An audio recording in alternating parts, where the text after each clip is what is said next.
As a modern-day retro video game compilation, Sonic Origins Plus really fascinates me. You see, I wouldn't be a typical Sonic fan on the internet if this release specifically didn't leave me with a million thoughts. New Knuckles content for CD! Cool! Amy, aka Rosie the Rascal, officially playable for all the games. That's pretty sick. These are things that should have been in the original release, and it's kinda scummy they're paid DLC on top of the base game that's already suffered a bunch of problems, but hey! Amy! And we get a box this time. The new music for Sonic 3 is still pretty bad though. Oh no. The most curious addition though are the addition of the Game Gear games. Hooray? Now this isn't the first time Sega's used these Game Gear games as some sort of big ol' hype bonus. Oh hey, they're unlockable in Sonic Adventure DX. We put 6 of them in Gems Collection. Oh, we apologize for not putting them in Mega Collection, but they're in Mega Collection Plus now. Buy the collection again. I feel like Sega's gaslighting us. Who cares about these games that much? Mega Collection still clears Origins, by the way. For Sonic Origins, though, then yeah, I guess these titles still hold some relevance. I mean, it's kinda weird that we now have access to Game Gear Spinball and not Genesis Spinball, but... It's kinda crazy to think that Sonic's very first handheld adventure was released only a few months after the console game that started it all. And that little handheld, the Game Gear, ended up being home to a whopping 12 games. And considering the Genesis had a handful of games to call its own, all obviously releasing around the same time, Sega was really firing on all cylinders, pumping out Sonic content as much as humanly possible right from the very beginning. And my god, he was just a little boy.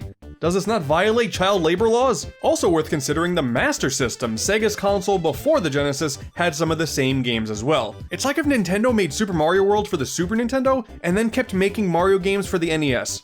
It's really strange when you think about it that way. Although I guess we did get Mario is Missing for the NES. Does that count? I feel like in the entire lineage of Sonic's handheld history, most people are aware of the Game Gear games for sure, and then we just kinda jump forward to Nintendo's handhelds, the Game Boy Advance, the DS, maybe the PSP, there was a game there, but no.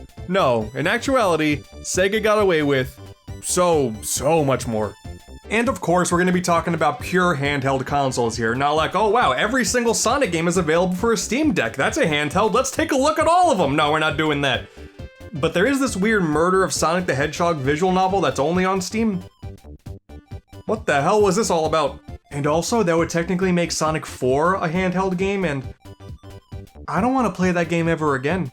The Game Gear is quite the interesting beast when it comes to one Sonic Maurice Hedgehog. Of the 12 titles that released under this umbrella, 5 of them are the tried and true side-scrolling platformers that, are what Sonic was most known for at the time. The rest of them are also there. You got Spinball and Mean Bean Machine. These are like the Genesis games, but less. Drift 1 and Drift 2 are pretty decent racing games given the hardware that they're on, and they really don't deserve the hate that they at least used to get. I actually do enjoy these from time to time. The same thing goes for Labyrinth, actually. Dumbest idea in the world, okay? Robotnik gave Sonic slowdown boots, so now you gotta go through a labyrinth. Got it. The controls are pretty frustrating at times, there's a lot of flashing lights, so you gotta be careful about that. And yeah, it's pretty damn slow if you're not spin dashing all over the place, but damn it, I don't know. Something about this game is telling me not to hate it. Even though it's the dumbest thing ever. And it was also the Game Gear that got Tails a spotlight here, that's pretty interesting. We got the arcadey auto-scroller with Sky Patrol, and the pseudo-Metroidvania with Adventure. One game takes advantage of Tails' ability to fly, and the other one takes advantage of Tails' ability to be a nerd and make gadgets. Look at him, what a nerd. Both games also introduce a brand new slate of villains that we haven't seen since, like this witch in Sky Patrol, and this army of bird people in Adventure. Come on now, you mean to tell me that you don't remember Dr. Fukurikov and Bearanger? Some Sonic fan you are.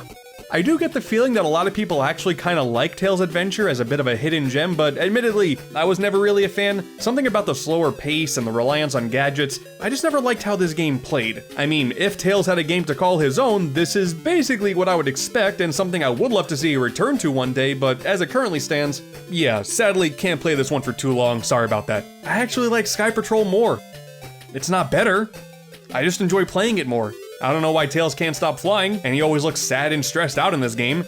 I just kind of want to cure his anxiety, man. I've been there. I want to help him out. But then, of course, the games you probably care a lot more about, the actual platformers. Sonic moving left to right at moderately quick speeds, baby. The problem that I used to have with these Game Gear games was always expecting more than what this console was able to provide. Well, these games can never be as good as the Genesis games, right? Why even bother? I was just never able to see these games for what they were, and not for what they weren't. You fast forward to just a few years ago, all of these games are finally out of my backlog, and man, we really range the entire spectrum with these 5 games. You look at Triple Trouble, and you look at Stupid Blast, same console, and it's proof there's a higher power out there that hates us. Sonic 1 and 2 on the Game Gear may seem like just ports of the console games based on their incredibly original titles, but no, they're actually entirely unique adventures. Like in Sonic 2, if you don't fully complete this one, Tails dies. That's not how the console game goes, come on. Really, Tails in Sonic 2 GG is just kinda weird no matter how you slice it. Like, the plot is about saving him from Robotnik, yet he appears on all of the Zone title cards, like he's with you the whole time, like what? And in Sonic 1, dear god, where'd his nose go?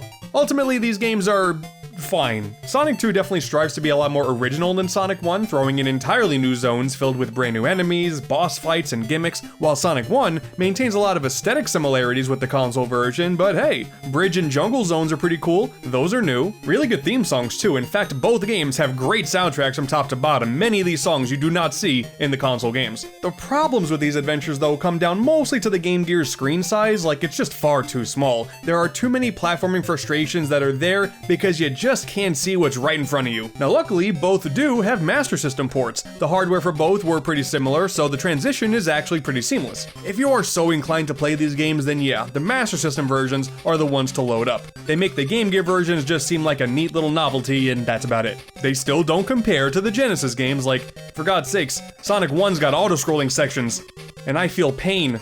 But in their own little bubble, they're decent 8-bit Sonic games. And also special shout out to the fan-made remakes of these games too. Not many people know about these, but some fans out there made these great remakes of these 2 games that aren't necessarily faithful, but I'll be damned if they're not really fun. We got widescreen for both of them so you can actually see what you're doing, that's a godsend. Sonic 1 has newly added zones from the Genesis games like Marble Zone. Sonic 2 has the buddy mechanic, that's pretty cool. There are extra characters aplenty for both of these games like Ray in Sonic 1, that's pretty surreal. The gimmicks that were already there got some polish, and hey, some new ones too. What is this surfing nonsense in Oil Ocean? Okay, this isn't faithful in the slightest, cause like, also look at that, it's supersonic. What? Damn it, it's not authentic, but it's still pretty cool. These fan games are getting updated all the time. If you're looking for a Sonic experience you likely haven't checked out before, definitely give these a go. And hey, while we're at it, check out this hack of Sonic 1 on the Game Gear that changes all of the aesthetics and music to be that of the Genesis games. Really got no other options when it comes to interesting ROM hacks for the Game Gear titles, but hey, pretty impressive how they got this game to look while still being a Game Gear game. Need to remind you, Sonic Blast exists. Let's move on to Sonic Chaos and Triple Trouble. Now these are where the Game Gear shines for me. 2 adventures that completely stand out on their own, no confusion with names that match the console versions. We got level designs and gimmicks that feel like they were more naturally built with the Game Gear in mind to limit frustration. These are pretty good. I mean, yeah, Chaos did drop on the Master System too, but listen, I mean what I said. I can play the Game Gear game and not want to die, okay? That's a positive. Of the 2, I do give the notch to Triple Trouble because Chaos, it doesn't really matter what console you play this on, it almost feels like an overcorrection at times to the frustration of the earlier titles. This one is almost too easy. The levels are really straightforward and short, the bosses are a joke. Finding the Chaos Emerald in the stages is the only real challenge. Like listen, I didn't say this game is great, I just didn't hate myself while playing it. Triple Trouble is the absolute star though. There's an actual plot this time around, pinning you against Robotnik, Knuckles, and a brand new character, Fang the Sniper, or Knack the Weasel, if you like getting into internet arguments. Levels are a lot more complex, gimmicks are actually functional and fun, the game looks and sounds super good. Triple Trouble is just a really solid time from start to finish, and easily the Game Gear's best. But, you know, I would of course be remiss if I didn't mention the incredible 16-bit remake as well by Noah Copeland, taking everything that game had and making it feel like the Sonic 4 that we never got. the Sonic 4 that we never got. A Sonic Chaos remake was in the works as well to make things look and sound a lot like Mania, but unlike Triple Trouble, this one isn't complete. What's out there though shows a lot of great promise. That demo is really fun. Remakes and reimaginings of the past 4 Game Gear adventures existing and all representing their source material in different ways is super cool, and it shows that the Game Gear truly did provide something that all Sonic fans should experience one way or another. Unlike... Oh god, I'm gonna vomit. Oh god, what is this? Okay, let's take a step back here and try to be logical. I think they were trying to make a Sonic game that looks like Donkey Kong Country. Yeah, that's the only praise I got for Sonic Blast. You may say that wasn't praise. Yes.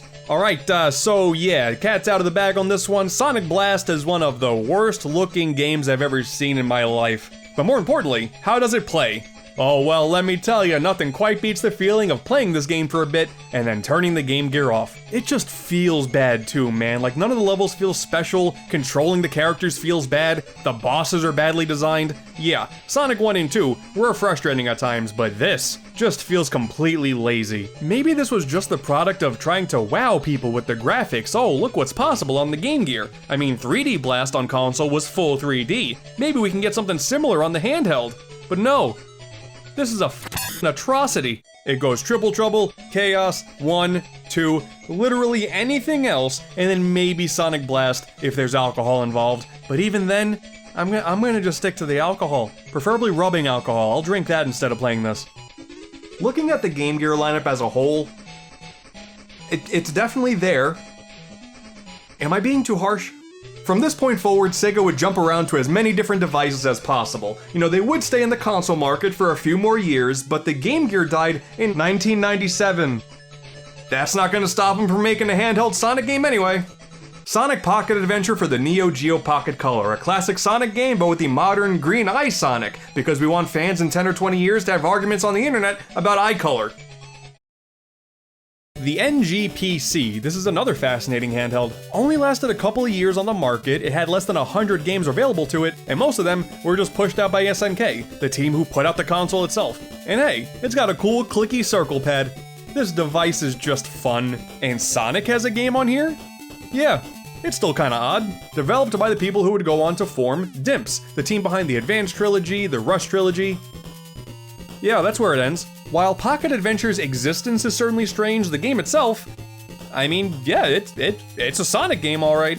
Like, it's almost a note-for-note reimagining of Sonic 2 with music from Sonic 3, and that's about it. The Sonic 2 half-pipe special stages are here, the bosses are new, I appreciate that. Partway through, we mess with the entire idea of this being Sonic 2 and throw Knuckles into the mix, and probably the neatest little nugget of information of all, Robotnik starts off in his classic outfit, and by the end, he's full-blown egg gentleman. You throw in the classic-looking Sonic the Hedgehog with the modern green eyes, and this game almost acts like a transition between the two distinct eras of this franchise. And besides, I know we're all thinking the same thing here, there simply aren't enough versions of Sonic 2 out there.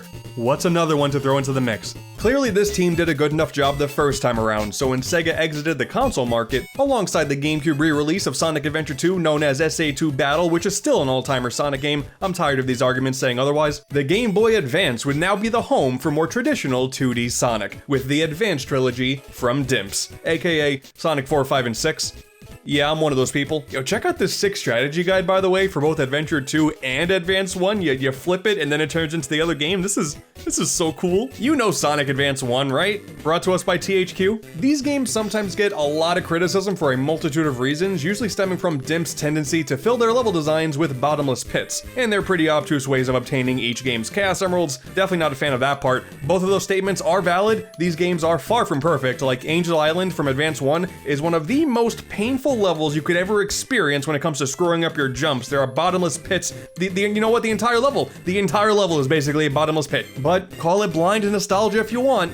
I love all 3 of these games. I always appreciated it when a long-running franchise took their opportunities on handhelds to try something a bit different. And with each entry in this trilogy, the core gameplay loop, pun entirely intended, is as Sonic as you could expect. But while 1 mimics the traditional flow of the games that preceded it, 2 would go for pure unadulterated speed. A lot of actual platforming challenge goes out the window, for sure, but this was one of the first times I ever played a Sonic game and really felt like going fast was the primary goal, something Dimps would very clearly continue with when it comes to the Rush games later on. And then Advance 3, well, this is almost a combination of both, being super fast but bringing in more intricate level design that can be traversed in a plethora of ways due to the new buddy mechanic where you can partner any 2 characters together, usually offering slightly modified movesets. And hey, different playable characters in general. I mean, yeah, we had Sonic, Tails, and Knuckles before, that makes sense, but playable Amy? I'm down with that. And we got newcomer Cream the Rabbit in Advance 2, with her evil Chow of Doom, Cheese, that can kill anything in sight with the press of a button. Watch out for Cheese, is very dangerous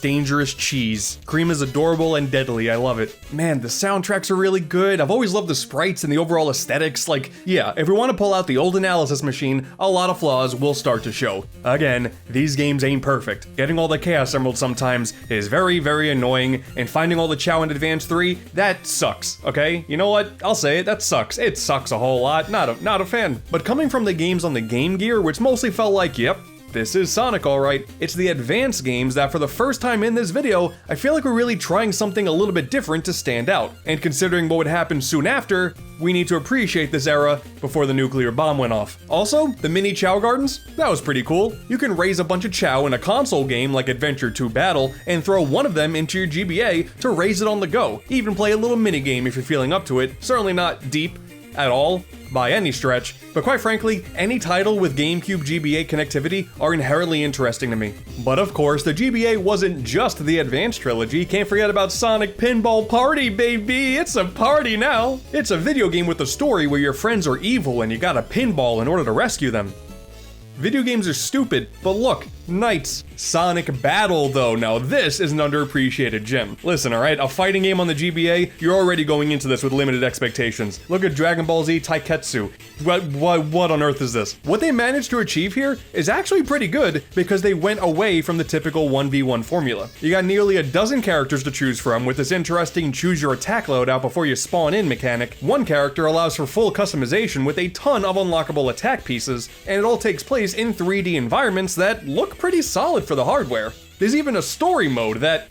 Okay, now this is where the game flounders, I'm not gonna lie. The interactions are pretty spot on for how the characters were portrayed at the time, with a lot of the plot focused around this new mysterious robot, Emerl, but gameplay-wise, the difficulty is pretty inconsistent, randomly getting into matches that are either surprisingly difficult or take shockingly long for no real reason, and things begin to drag pretty quickly when it comes to the plot, especially since there's this whole world's traversal thing too that really doesn't add much to the overall experience. It's just kind of there, and now you can run around and...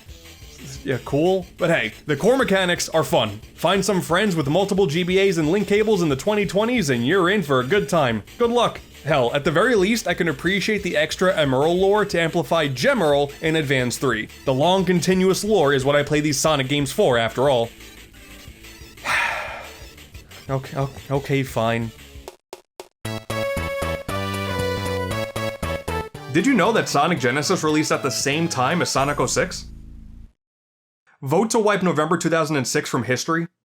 God, what a disgusting abomination this is. How could Sega fail a simple port this badly? Like, okay, I get it, we all make fun of Sonic games here. It's annoying to see the same bad Sonic game over and over again, but God, it still blows my mind. The mechanics are terrible, the music is horrendous, there's slowdown at every single frame, it's quite frankly impressive. Oh dear God, and good luck in the special stages. Ooh, anniversary mode? It's just the same game with the spin dash.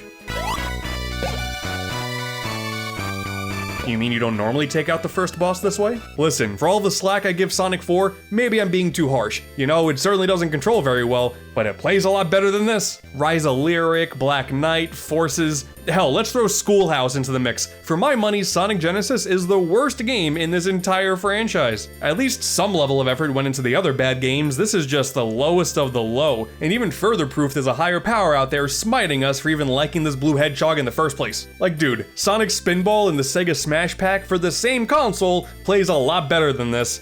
Oh my God, how embarrassing. Massive, massive shoutouts to the ROM hacker Stealth that managed to do what Sega don't. That didn't sound right. And not only get Sonic 1 fully functional on this console, but even throw in Tails and Knuckles just to show off. Now granted, this is a tech demo, it's just Green Hill Zone and a couple of special stages, but hey, just to show off that this was actually possible if Sega cared at the time, it's impressive. It's no surprise that Stealth would go on to work on Sonic Mania. Dude knows his stuff. Game Gear, Neo Geo Pocket Color, Game Boy Advance. The next logical step would be the DS and the 3DS, home to plenty of Sonic games. Well, like I said, I already did those, and you should watch those videos if you haven't already, after this one, of course. But, to quickly recap, nice. Kill me. Oh man. Oh god. Oh man. You know what? Not the worst thing. And now, as we all know, around the same time as the DS, another handheld entered the scene that had a Sonic game to call its very own. A competitor with another Sonic game? That's crazy. Of course, I'm talking about the N-Gage. You remember Sonic N, right? Sonic N, huh? What a title. If you don't remember the N-Gage, then I'm envious of you. Though you did miss this hilarious saga where everyone called this thing a taco. That was a good time, what a meme. All you really need to know about this thing is that to swap out cartridges, you have to take off the back and remove the battery first. Name a worse idea. As for the game, Sonic N, well, it's just Sonic Advance. I mean, the resolution is destroyed because you're forcing a landscape resolution into a portrait frame, but hey, if you wanted to control Sonic with a number pad and not a D-pad, hopefully not have a Chow Garden since that's been removed also, then this is the game for you. But okay, fine. On a serious note, can't forget about the PSP. Two little Sonic games grace this handheld, the Sonic Rivals Duo. And, I'll be honest, I don't really have much to say on these. We have two adventures, each with multiple characters to choose from, but really, the gameplay remains identical the entire way through, which yes, is very much a Sonic thing, but here, I don't know, it's missing something. This game is missing a little something. The primary concept here is it's a race against another character, and you just keep pushing forward, hopefully faster than your opponent, and that's it. Like, levels do occasionally have some gimmicks, and you can't actively affect said opponent if you run into them, and when there's a boss fight, you'll go against them with your rival, so like, there is some thought put into this whole idea, but both of these just really feel underwhelming to me. The perfect type of game where I see people go, oh man, I used to play this all the time as a kid, and then you go back to it and you say, oh, well, you know, at least I'm nostalgic. Credit to Rivals 2 adding more abilities for each character to stand out from the others, that's nice, and even having full voice acting for the cutscenes. I like that, but it's clear that the DS had the much better treatment between the two. Though, I do love Race to Win, the theme song for Rivals 2, one of the cheesiest songs I've ever heard in my life, but damn it if it isn't fun to load up on my millionth replay of Generations. And hey, the PSP at least had a better version of Sonic 1, courtesy of the Sega Genesis collection, so hey, point over the GBA. That collection also has Rystar included, and that game's sick. Alright, what's next? Oh, what, you thought I was gonna forget to mention Sonic Jam on the Gamecom too? This f***ing thing? They tried to get Sonic 3 running on a damn calculator, and I don't know what's worse, this game's frame rate, or the fact Resident Evil 2 is also on this device. Ooh, Sonic X on the Leapster? Oh my god, there's an actual game based on the Sonic anime? What? And it's an educational game, god. What's crazy though is they added more animations to the Sonic 3 sprites. Listen, I gotta give this game something. Oh man, Sonic on the Leapfrog Didge! What's a Didge? Yeah, it turns out that Leapfrog, a company known for releasing educational products and software, released a handheld called the Didge, which housed educational software. Why did more than one person look at Sonic the Hedgehog and think, yeah, he should teach my kid English? And yeah, it's bad. And also, it's Sonic 3 Sonic running through the zones of Sonic 1 and 2, and damn it, the lack of consistency is tearing me apart. Sonic's handheld history, much like his history in general, is like just this crazy and all over the place, and you never know what to expect with every individual game. And I wouldn't have it any other way. Looking at all of these handhelds, Sega managed to release well over 20 different titles. We had platformers based off of console games, we had platformers that were totally original, a bunch of spin-offs. Sonic Genesis? But hey, hold on, now it's time for the really fun part. Look at the time bar down there. We ain't even close to done. Sega is beholden to no company, so of course, this entire time, they've also been making Sonic games for phones. Oh god. Yo, they got Go Sonic Goo MLG on this? The fact this has over 6,000 positive ratings is honestly alarming. Just like the proper handheld consoles, Sonic has had quite the prolific career on mobile. I mean, nowadays we got a few notable titles that are actually pretty solid for what they set out to do. Sonic Dash is definitely the most notable one of those auto-scrollers that are everywhere on mobile devices. Hell, at least for Sonic, this format makes sense. Definitely more so than when Crash gave it a shot, especially considering Sonic managed to outlive that Bandicoot since that game already got delisted, so rest in peace, I hate mobile gaming. And yeah, it's fine. Whenever you're on the toilet and don't feel like reading the back of the shampoo bottle, Sonic Dash has you covered. And the events that they roll out for this are crazy. Like they had a Pac-Man event, a Sonic movie event, so many costumes, it's insane, like including references to Unleashed, Black Knight, Sonic Prime, Tangle and Whisper from the comics, Bongo the Monkey from Danimals. Oh, there's even a Sonic Dash 2, fully dedicated to Sonic Boom. Were they so embarrassed by Boom that they had to push it off to the side instead of just making additional skins for the first game? Sonic with bandages, get that away from me, I want Bongo instead. We can't have Boom, Knuckles, and Bongo in the same game, that's too much power. And there's yet another one, Sonic Forces Speed Battle, where it's almost the same exact concept, except now you're racing other players. Many of the costumes and the characters overlap too, so why not just have a multiplayer mode for Sonic Dash? I'm so confused. It's money, isn't it? It's just about the money, so Sega can get money from multiple apps instead of just one. It's mobile gaming, I got it. Shout out to Punk Zaz. Sonic Jump, an endless jumper. Sonic Jump Fever, the same thing, but with some competitive multiplayer elements that's now delisted, cool. Sonic Runner's Adventure, a level-based auto-runner that lacks a unique art style and features a modern Sonic with oddly short quills. That'll get people mad in the comments. The original Sonic Runners, an endless runner with an infinitely better art style, but this one is also delisted. God, I feel so much pain. Man, come on now, let's not act like mobile games aren't still their own breed compared to proper console and handheld games. Rather than providing anything meaningful, these are meant to act as an incredibly simple and accessible way to keep you from being distracted and to keep a brand active in your mind while also squeezing out some money from you pennies at a time. If you look at me dead in the eyes and tell me that one of your favorite Mario Karts is Tour, I'm gonna think you're a cop. I'm sorry, that's just how it is. There are a few other Sonic games on mobile, like the remasters of Sonic 1 and 2 that people were begging for console ports for years before they finally gave them to us with Sonic Origins, which is right after those mobile games got decompiled, so we got better PC versions with mod support because life is funny that way, sorry Sega. Sonic Racing, yeah, that's the whole title. An entirely unique entry in this racing series that's Apple Arcade exclusive for no good reason, being a super simplified version of Team Sonic Racing, which not enough people played. Sonic 4 Episode 1 got a mobile port with exclusive levels that are total garbage, and that's all the time I'm gonna give this game. And arguably the most interesting of all, a few Sonic at the Olympic Games titles. No plumbers allowed, I guess. For what it's worth, Tokyo 2020, it ain't all that bad. Converting a bunch of Olympic-based minigames to touch controls, it works pretty well. Hey, look at that, Sonic Jump. Yeah, I'm convinced Sega just wants me to know pain. Now, this was released alongside the actual console game that featured another certain character that should not be named, so a mobile version is the epitome of a shameless cash grab. This isn't like the DS and 3DS versions of the other games. They actually put some effort into those. This, it just kind of is. And it's fine. The same can be said for the Winter Olympics back in 2010, and even further back with the original 2008 Summer Olympics back before phones had a brain. Seeing the advanced sprites thrown into an official Java-based minigame collection, it's kind of surreal, in not a good way. It's weird there was once a time where Sega looked at this and went, yeah, that'll work. The thing is though, this hedgehog hole goes deep. It's easy to forget that all mobile gaming before smartphones was kind of like this. Like there was this weird port of Sonic 1, right? It had to be split into 2 parts. Like you would finish Springyard Zone in part 1 and then the game would just end. God, what a time. And throughout the 2000s, Sega actually released a shocking amount of phone games. Some of them did get worldwide releases, but a majority of them were part of a Japanese exclusive service known as Sonic Cafe, where players would pay a small monthly fee to gain access to the entire library of available games.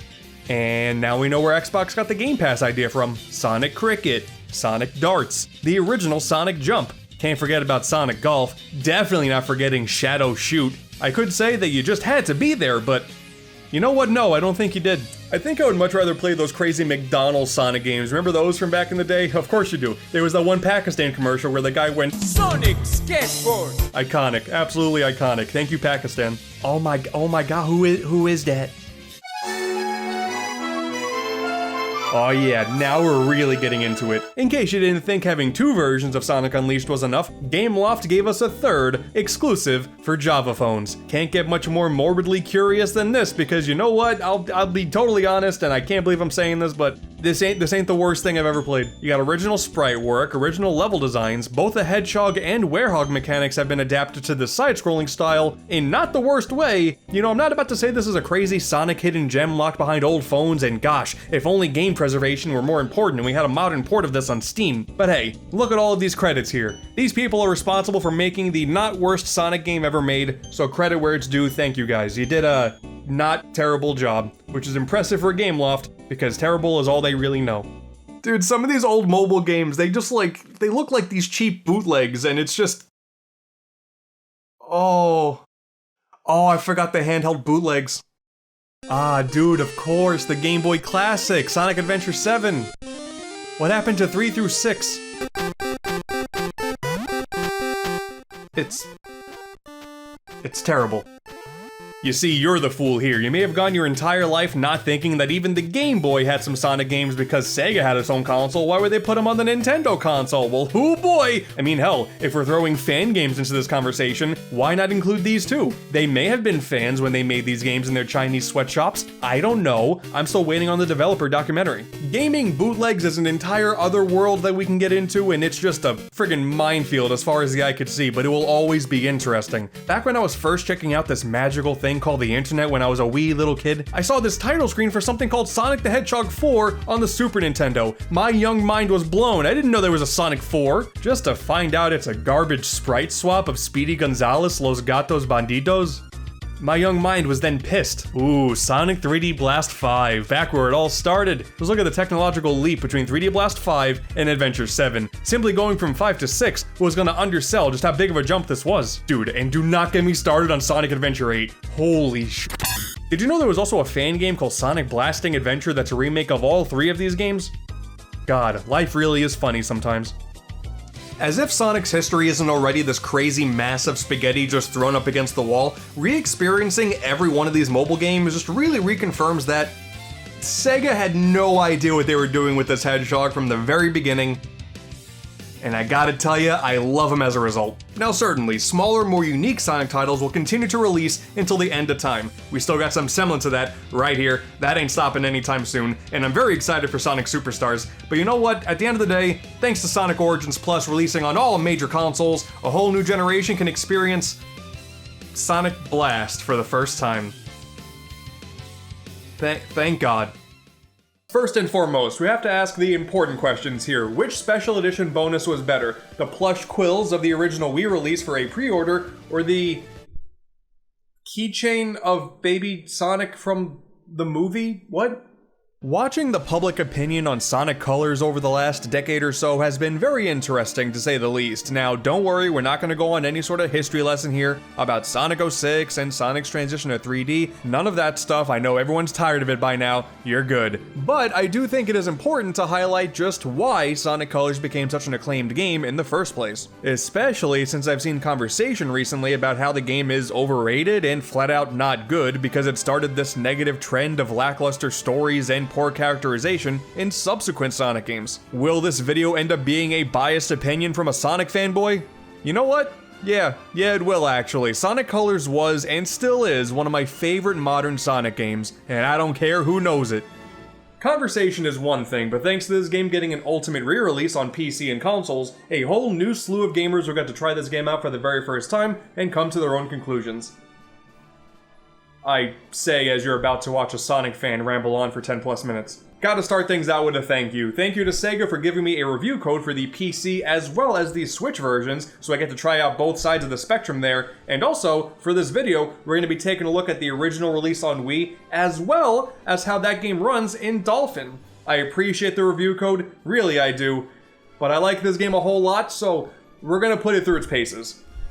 One of the things that attracted me to Sonic Colors right off the bat was that it was actually a bit of a reactionary piece by Sega and Sonic Team after the years of criticism they had going their way after the previous adventures that all kinda flopped. Regardless of your opinion on games like Sonic Unleashed and 06 nowadays, in the late 2000s, the over-the-top gimmicks, the Monster of the Week final boss formula, consistently adding new friends to the Blue Guy's arsenal, all the while constantly being told, oh yeah, don't worry guys, this is gonna be the game that'll save the franchise. Well, people were sick of it. You know what? Actually, Colors releasing right alongside Sonic 4 Episode 1 probably didn't help matters now that I'm thinking about it. All of that love Sonic Unleashed is getting now?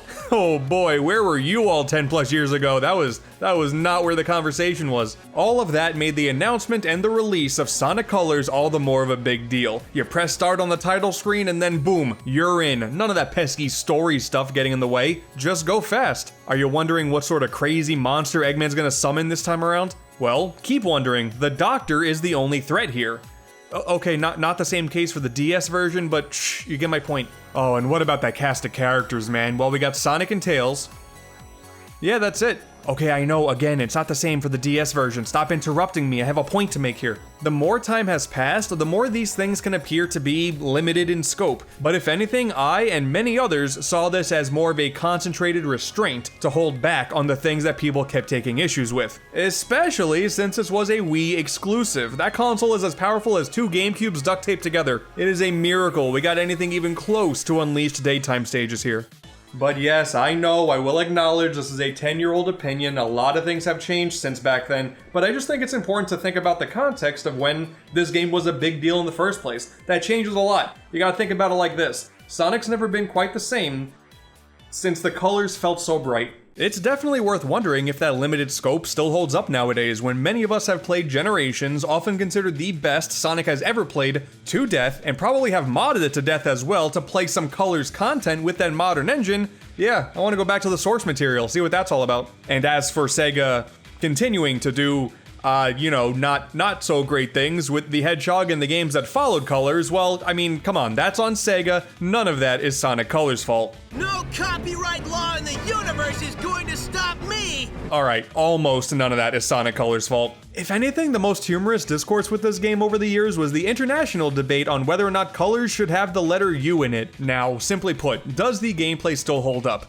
I mean, yeah, of course it does. I mean, I think that part was pretty obvious. The combination of the boosting mechanic with rewarding your quick reflexes with some shiny trinkets, I think it makes for a very satisfying time. Sure, it is mostly 2D and people get upset when you call it a 3D Sonic game, whatever, that's just semantics. Honestly, quality is quality, that's all I'm interested in. It definitely also helps that the soundtrack, oh god, the soundtrack is so good, dude. This is one of the best soundtracks of all time. Aquarium Park, Planet Wisp, Tropical Resort, it's all so good. Oh man, the Sonic Colors portion of the Anniversary Orchestra, not gonna lie, the orchestrated Aquarium Park got me a little emotional. I can admit it. And while gimmicks in Sonic games historically lead to playstyles that are radically different than the stuff that most people sign up for, we have the Wisps in this one, and honestly, this is one of the best gimmicks Sonic teams ever come up with. Sonic is in space this time around, exploring an interstellar amusement park, and if we're also trying to bring Sonic back to his simplistic roots, well, he's not saving little woodland critters this time around, but instead, little floaty aliens, each of which give you a temporary power-up that gives you access to specific shortcuts and encourages exploration to gather all of the collectibles. Having extra playable characters isn't inherently a bad thing, but it is really nice having a gimmick that finally just adds to Sonic's core moveset, and also makes sense in the context of the world. You're in space, you're getting help from aliens, I am behind that 100%. Now, why Wisps got shoehorned into following games that weren't in space, like Team Sonic Racing and Sonic Lost World, were beyond me, but hey! I mean, it wouldn't be a Sonic video if the YouTuber wouldn't go ahead and bash another Sonic game that's irrelevant to the topic, but you know, I'm just rolling with the punches here. Shooting through the skies as a laser, flowing through a trail of midair rings, spin dashing across walls and ceilings, it is all great fun. Now, yeah, some of those things were part of Sonic's core moveset before Colors, but hey, again, semantics. I don't care. A lot of people like to complain about that stuff. I don't care. Let me like the things that I like, okay? And it's when you decide to go for 100%, when you want to go back through levels after having all of the Wisps unlocked and you attempt to find all the red rings, that is where the level design truly starts to show its stuff. There is actually a fair bit of exploration here if you are so inclined, and in my opinion, it's fun to do so. And also, this is the perfect time to start talking about what makes the ultimate version of this game stand out from the original. There is a brand new Wisp here, the Jade Wisp. Originally showing up in Team Sonic Racing. Yeah, remember that game? Sega doesn't. These little guys turn you into a ghost that can warp around to special glowing spots right around you to access hard to reach areas, oftentimes places that were inaccessible in the original. There's not really much to these since most of the level designs were all built before this Wisp even existed, but it's still a neat little addition that really helps with the whole encouraging exploration thing. Also, its music is pretty cool. Yeah, I like this. It's also, like, the only notable addition, too. Sonic Colors Ultimate took the original version of the game and really just added a lot of small stuff here or there. You've probably seen these golden coins throughout the levels now. These are park tokens. These are an unlimited collectible. They respawn when you return to levels and whatnot, and these are used for the new customization options. And that part is pretty weak, honestly. You got gloves and shoes that have some new colors and patterns. You can change your aura and boost trail. I mean, it's kinda neat, but when it's just slight color swaps and not even something like changing Sonic's body color or even having some costumes, it just doesn't really feel worthwhile. They should have embraced the color's name here and given me the entire spectrum to work with at this point. If the toy Sonics in the Sonic Simulator can be whatever color they want, why can't I have a red Sonic here? I mean, come on. I am loving the modern trend of costumes and aesthetic changes as unlockables in platformers nowadays. I just wish this went further. I mean, Monkey Ball Banana Mania is doing it. Why is Sonic the one getting the short end of the stick here? I would have figured he would have gotten a better treatment. Well, at least you can also buy new Sonic and Sega themed avatars for the online leaderboards. Oh my god, Sega remembered Clockwork Knight? Dude, I don't even remember Clockwork Knight, that's crazy. But the most obvious change of them all is the redone lighting engine, and yeah, I'm gonna echo a lot of other opinions on this one. I am not really a fan of how this all looks. The darks have been made a whole lot darker, the lights have been made obnoxiously brighter in some instances, and I don't know, man, Sonic's model just looks kinda weird. He has a very weird shine to him. I don't like it. And it doesn't help that the cutscenes were simply upscaled, not redone, so they're a constant reminder of how Sonic used to look in contrast to his in-game lighting.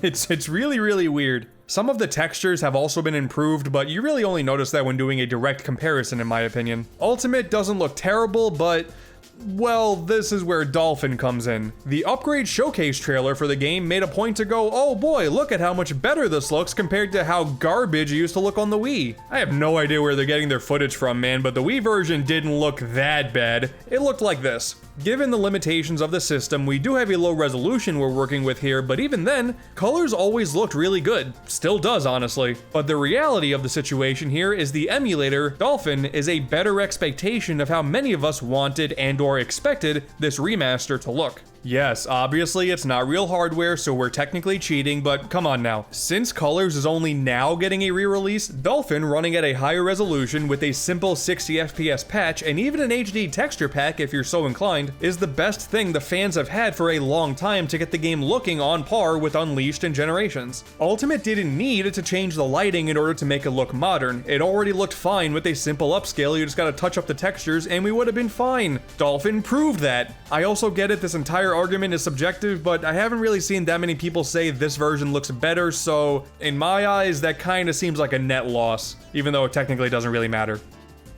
But sadly, that is just the beginning of the issues. Now, granted, a lot of these could be just in the launch version and things could be made better over time with patches, but quite frankly, it is fairly annoying that a 10-plus-year-old game getting remastered is launching with these issues in the first place when they weren't there the first time around. The game is still functional and completable, so that much is good, but how some of these things slip through the cracks is really beyond me. The sound mixing is awful, some sounds being way louder than others, and you lack the ability to just lower the sound effects. In the options menu, you have to lower the music alongside it. Speaking of, sometimes the music just straight up doesn't play for some wisps or even some end-level jingles. It's very weird. Every zone now has 3 new remixes to complement the existing 3 arrangements already in every zone in the original version, so each of these 6 acts now has unique music, which is neat, but if you don't like them, like how I don't like them, and you want to work with the originals all the time, too bad. No option to pick and choose. Well, except for the Planet Wisp remixes, which for some reason are the only ones locked behind a paywall. Dude, seriously?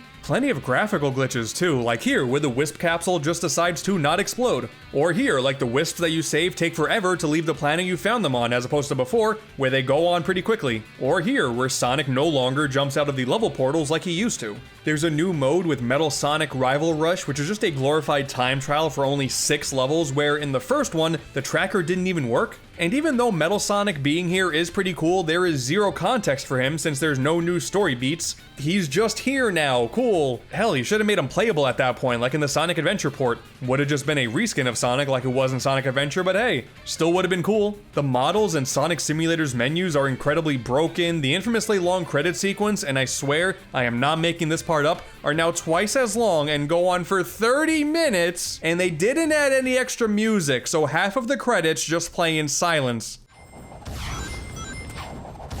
Sega, what are you doing? It's not even like I don't think Colors could have used some changes, you know? The 6-act structure just kind of haphazardly throws long acts and short acts back to back with no rhyme or reason. That could have been adjusted. The Supersonic Final Unlockable has always been fairly lame since you can't use wisps and its theme plays over the game's great soundtrack, something I never was a fan of, so that could have been tweaked as well. Don't get me wrong, Colors could have used some quality of life tweaks, and we got none of that, and the things that we did get are just objectively worse. Oh, but hey, at least there's now a perfect timing homing attack mechanic. That fixes everything, I guess. I know I'm kind of grasping at straws here, but if you're calling this the ultimate version of Sonic Colors, you also could have just thrown in the DS game for easy points. Like, why not? If we're calling it ultimate, may as well show that one. Why does Sega continue to act like Sonic's portable history never happened? Listen, I harbor no ill will to Blind Squirrel Games, the company responsible for this remaster.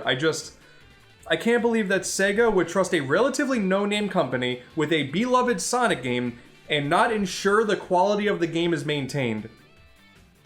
Why do we keep ending up in this position? Colors was a rare case where the community was more or less all behind it, so to see the re-release just getting bashed left, right, and center on social media, I gotta tell you, as a longtime fan of this game since day one, it's pretty depressing. We could have prevented this. But yes, of course, then there's also the Switch version of the game, and yeah, let's talk about it. Oh man, I cannot believe Nintendo fans are the ones getting the short end of the stick of a remaster of a previous Nintendo exclusive, but hey, okay, here we are. Now, for the most part, there are 2 talking points. The game runs at half the frame rate of the other versions, the same 30 FPS as the original Wii game, and the load times are disgustingly longer than that original version. How is that possible? I get it, you know, the Switch is a relatively weak console, but come on now. The fact that the original loaded really quickly, the PC and other console versions of this game run really quickly, how is this one the one that's almost on the level of Sonic 06? That does not make any sense to me. Aside from that though, that's really it. They're actually really similar, but boy, you take one look on social media and you can see that the lighting in this version was, incredibly bugged. And that's really putting it lightly. I don't even really feel comfortable showing any of the clips I've seen on Twitter because a lot of them require an epilepsy warning, basically, which, what scenario are we living in here that this got through the system? Now, thankfully, that is just with the launch version of the game. Those issues seem to have been patched out over time, but still, I cannot believe those things made it into the source game in the first place. Assuming that going forward there won't be any more lighting issues, I think I can honestly say that I think the social media outrage for this version was a bit overblown. There, I said it. Shocking, I know. On social media? Crazy.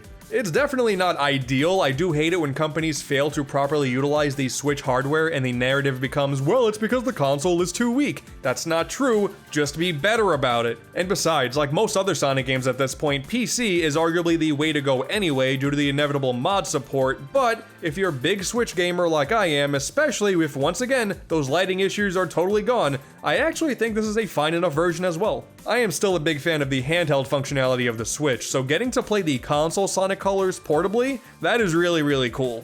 If only we were able to play the Wii version easily on the Wii U gamepad this entire time, we wouldn't even be in this mess. What this all boils down to is, yes, of course, Sonic Colors is still a great game. I know a lot of people take issue with it being called a 3D Sonic game, but then fine, whatever. This is one of my favorite modern Sonic games, and now that Ultimate is here, new people get to play it. If you don't have access to the Wii original, then I guess Sonic Colors Ultimate is a fine enough way to experience the game.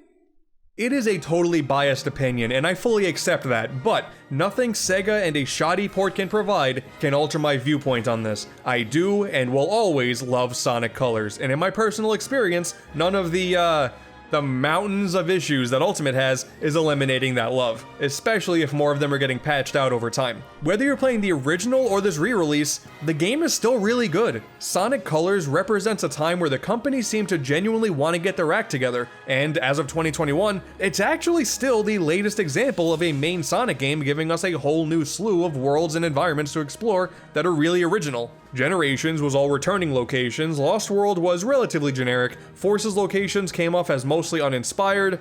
Yeah man, the Interstellar amusement park of Sonic Colors still deserves a lot of credit. This game will be awesome no matter what. This actually feels very familiar. We have a beloved Sonic game that was treated to a shoddy port in an attempt to celebrate the anniversary. That sounds very familiar. Oh god, why are we here again? History repeats itself in the worst of ways.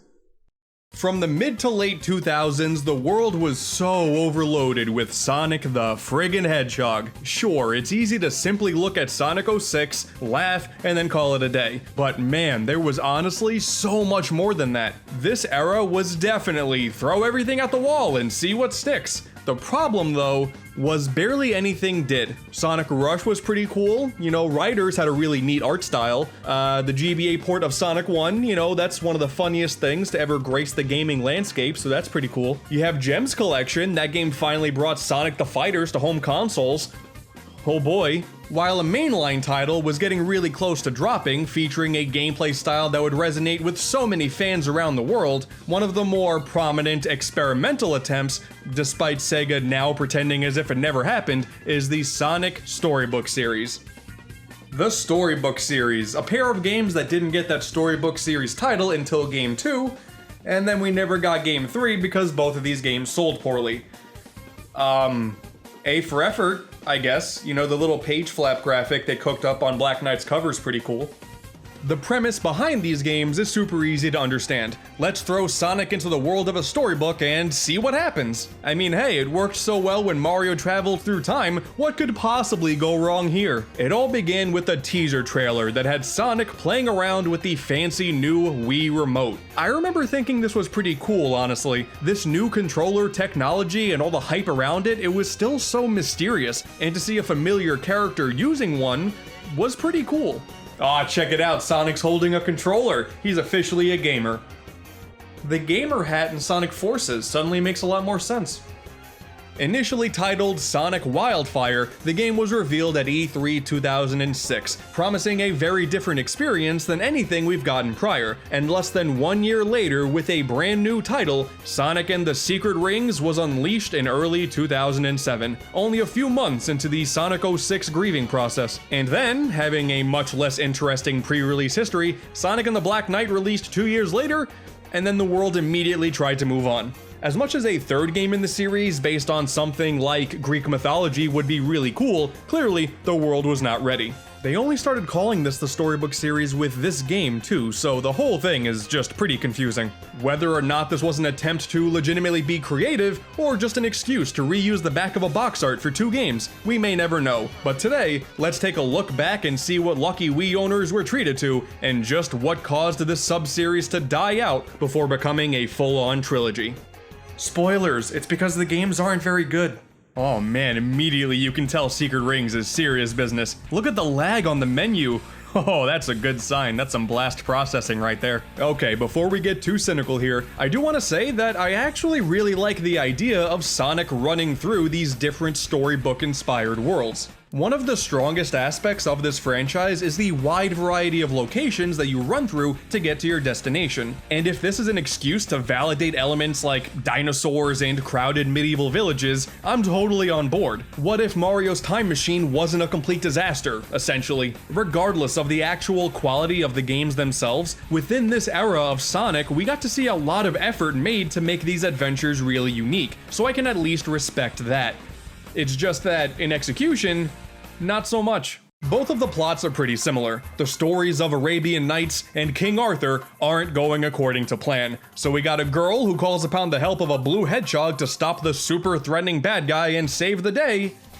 And yeah, that's about it. That's more or less the story of both of these games. Place the ring on your finger. Like this? Rub the ring. Like Like this? What's wrong with you? You put a ring on your finger and rub it. What's so complicated about that? Along the way, you'll run into a bunch of other Sonic characters that are all playing the role of a character in the story rather than being themselves. Sonic is the only one here who's actually playing himself. It's like this really massive stage play, and Sonic is the only one not knowing what's going on. It's like one big prank. They all certainly help build upon the world that's being presented in front of you, but they don't really have that much of an impact in these stories since they're treated as the characters they're portraying, not the characters who's playing them. It's not really a big deal though, it's all pretty lighthearted at the end of the day. Except for that one part in Black Knight where Knuckles is about to off himself because you defeated him in battle. Still can't believe I said that out loud. That's a thing. That's a thing in this game. Between that and Sonic wishing for an endless supply of handkerchiefs at the end of Secret Rings, we have a whole lot of storytelling gems here, let me tell you. When directly comparing the two, I'll give the nod to Black Knight. Secret Rings is fine, and the storybook theme for the cutscenes is pretty neat, but it's largely forgettable. At least with Black Knight, the presentation is so much better, leaving a much stronger impression. The storybook cutscenes look a whole lot cleaner, but man, the fully 3D ones, they look great. A whole lot of personality shines through in these, and they're pretty enjoyable to watch. During this few-year span, you can say whatever you want about Sonic games, but their 3D animation here was top-notch. People reminisce about the opening cutscene to Unleashed for a reason, and the 3D scenes in Black Knight are no different. This was also like the first time a Sonic game acknowledged chili dogs. I like that a lot, actually. It's about time. Also, there's a talking sword in that one. Sure? Also in this era, Sonic was making new friends every 20 seconds. That's just a thing he did. So I guess I should inherently be a little bit more annoyed about this, but Caliburn, as he's called, is pretty low-key compared to his contemporaries. So as unnecessary as a talking sword is, considering you spend the entire game swinging him around, surely he's about to get incredibly dizzy. It's fine. It's not a big deal. It's fine. But with all that out of the way, how about the gameplay? Okay, so essentially Sonic and the Secret Rings is an auto-runner. Credit where credit's due, this was long before auto-runners were even considered much of a thing, so if any franchise was going to try to implement this gameplay style, Sonic's perfect. I guess. He goes forward on his own, and you move left and right by tilting the Wii Remote accordingly and pushing it forward in mid-air to do homing attacks. It's a fine enough idea. You gotta remember, interest was so high in that controller at the time. I can't blame Sega for trying to experiment with it. But he just ends up feeling so sluggish to control. Sometimes the controls just don't cooperate, which is often a problem with the Wii in and of itself, but some of the more minor things, like the speed of turning and the time it takes to come to a complete stop, those are things that you do eventually gain upgrades for, but when you start on a new file, it's trash. And typically, I love upgrade systems. Unleashed had an upgrade system and it was pretty decent there, but here, what? This is really bad. I don't know, isn't the whole idea to take a good character and make him play even better, rather than have a bad character play decent? Going back to the first stage, fully leveled up, is pretty humorous, honestly, but this is still not how an upgrade system should be implemented. Black Knight would forego this idea, and it was for the best. There is a boosting system here, that's kinda neat. Unleashed would go ahead and make it a primary mechanic for the games going forward, but here is kinda where it made its start outside of Sonic Rush, so that's kinda neat. It doesn't really help that for the majority of the game, the levels kind of feel very similar to each other. Outside of the themes of these stages, the things that you do within them to get to the end is pretty much identical every single time. And when the game decides to change things up, it's never really for the better. So, to quote, fix that, there is a ridiculous amount of side missions to complete as well. But unlike previous Sonic games where those extra challenges piggyback off of the existing levels in somewhat interesting ways, these feel just so artificial. Break jars, don't break jars. Collect rings, don't collect rings. Try and hit this floating guy with a homing attack without breaking your controller in half. This is a lot harder than it sounds. There's also no real indicator on what you need to complete to progress in the story. You kind of just unlock new levels, seemingly at random, leading to incredibly poor pacing in an adventure that still only takes a few hours to complete. Sometimes you'll just do a bunch of challenges hoping that one of them is going to be the key to progression, but another time you'll finish a level and then immediately go into a boss fight. It's really inconsistent. The main joy of beating these missions is that typically you just unlock a million extras instead. Yeah, man, you know, showing all of these unlocks individually with that sound effect playing every time, that was a really good idea. And all of these years later, I still have absolutely no idea what the hell a genie egg is. When it comes to the main levels, I honestly don't even think they're all that bad, but you do so much that's not that it makes for an overall obnoxious experience. When we move on over to Black Knight, things don't really get all that much better. If anything, that damn sword makes this entire experience a whole lot worse. Despite the game looking very identical to Secret Rings, it's no longer an autorunner. You just hold forward on the analog stick instead, and you kinda get the same results. Okay, so I know this isn't really that controversial of a take or anything like that, but the sword kinda ruins the whole thing.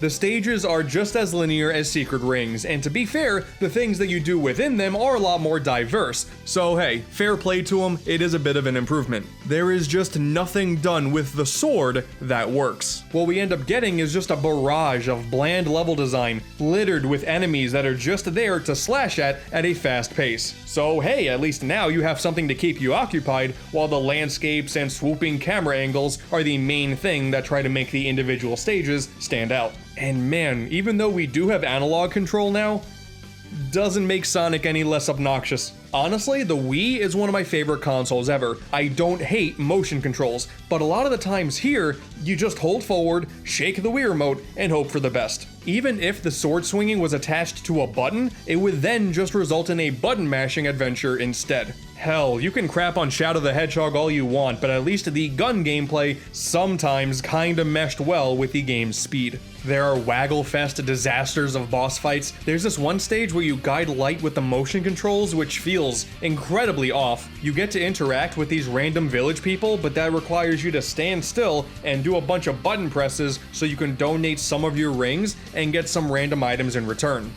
It's not fun. Roughly halfway through the adventure as well, Black Knight also includes extra characters to play as. They control slightly differently than Sonic, but it doesn't really change things up all that much, since the core gameplay is as limited as it is. But it's at least a neat novelty nonetheless. They made a big deal out of taking these Sonic characters and putting them in the world of King Arthur. You may as well do something with it. On the surface, these may just seem like bad games. We agree and then move on with our day. But in actuality, there's a lot going on here, and some of it is really admirable, but none of it is fun. And I think that's the best way to describe both games in the Sonic Storybook series. Aesthetically, things are fine despite being on the Wii, a less powerful console. I think the soundtracks in both games are really good, especially the butt rock in Secret Rings. Oh boy, it is the exact level of bad music that I love. Make-beliefs reborn, myths in mind rethought, question all that's known, legends blurred and torn.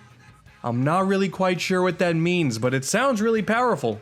The stories and the personalities of the characters within them are decent enough. Black Knight even has a genuine plot twist, which is pretty cool. Didn't see it coming back in the day. And I can always appreciate when it's obvious that a team was trying so hard to polish these turds with these occasional gimmicks, but if the game itself is a turd, then none of that other stuff really matters at the end of the day.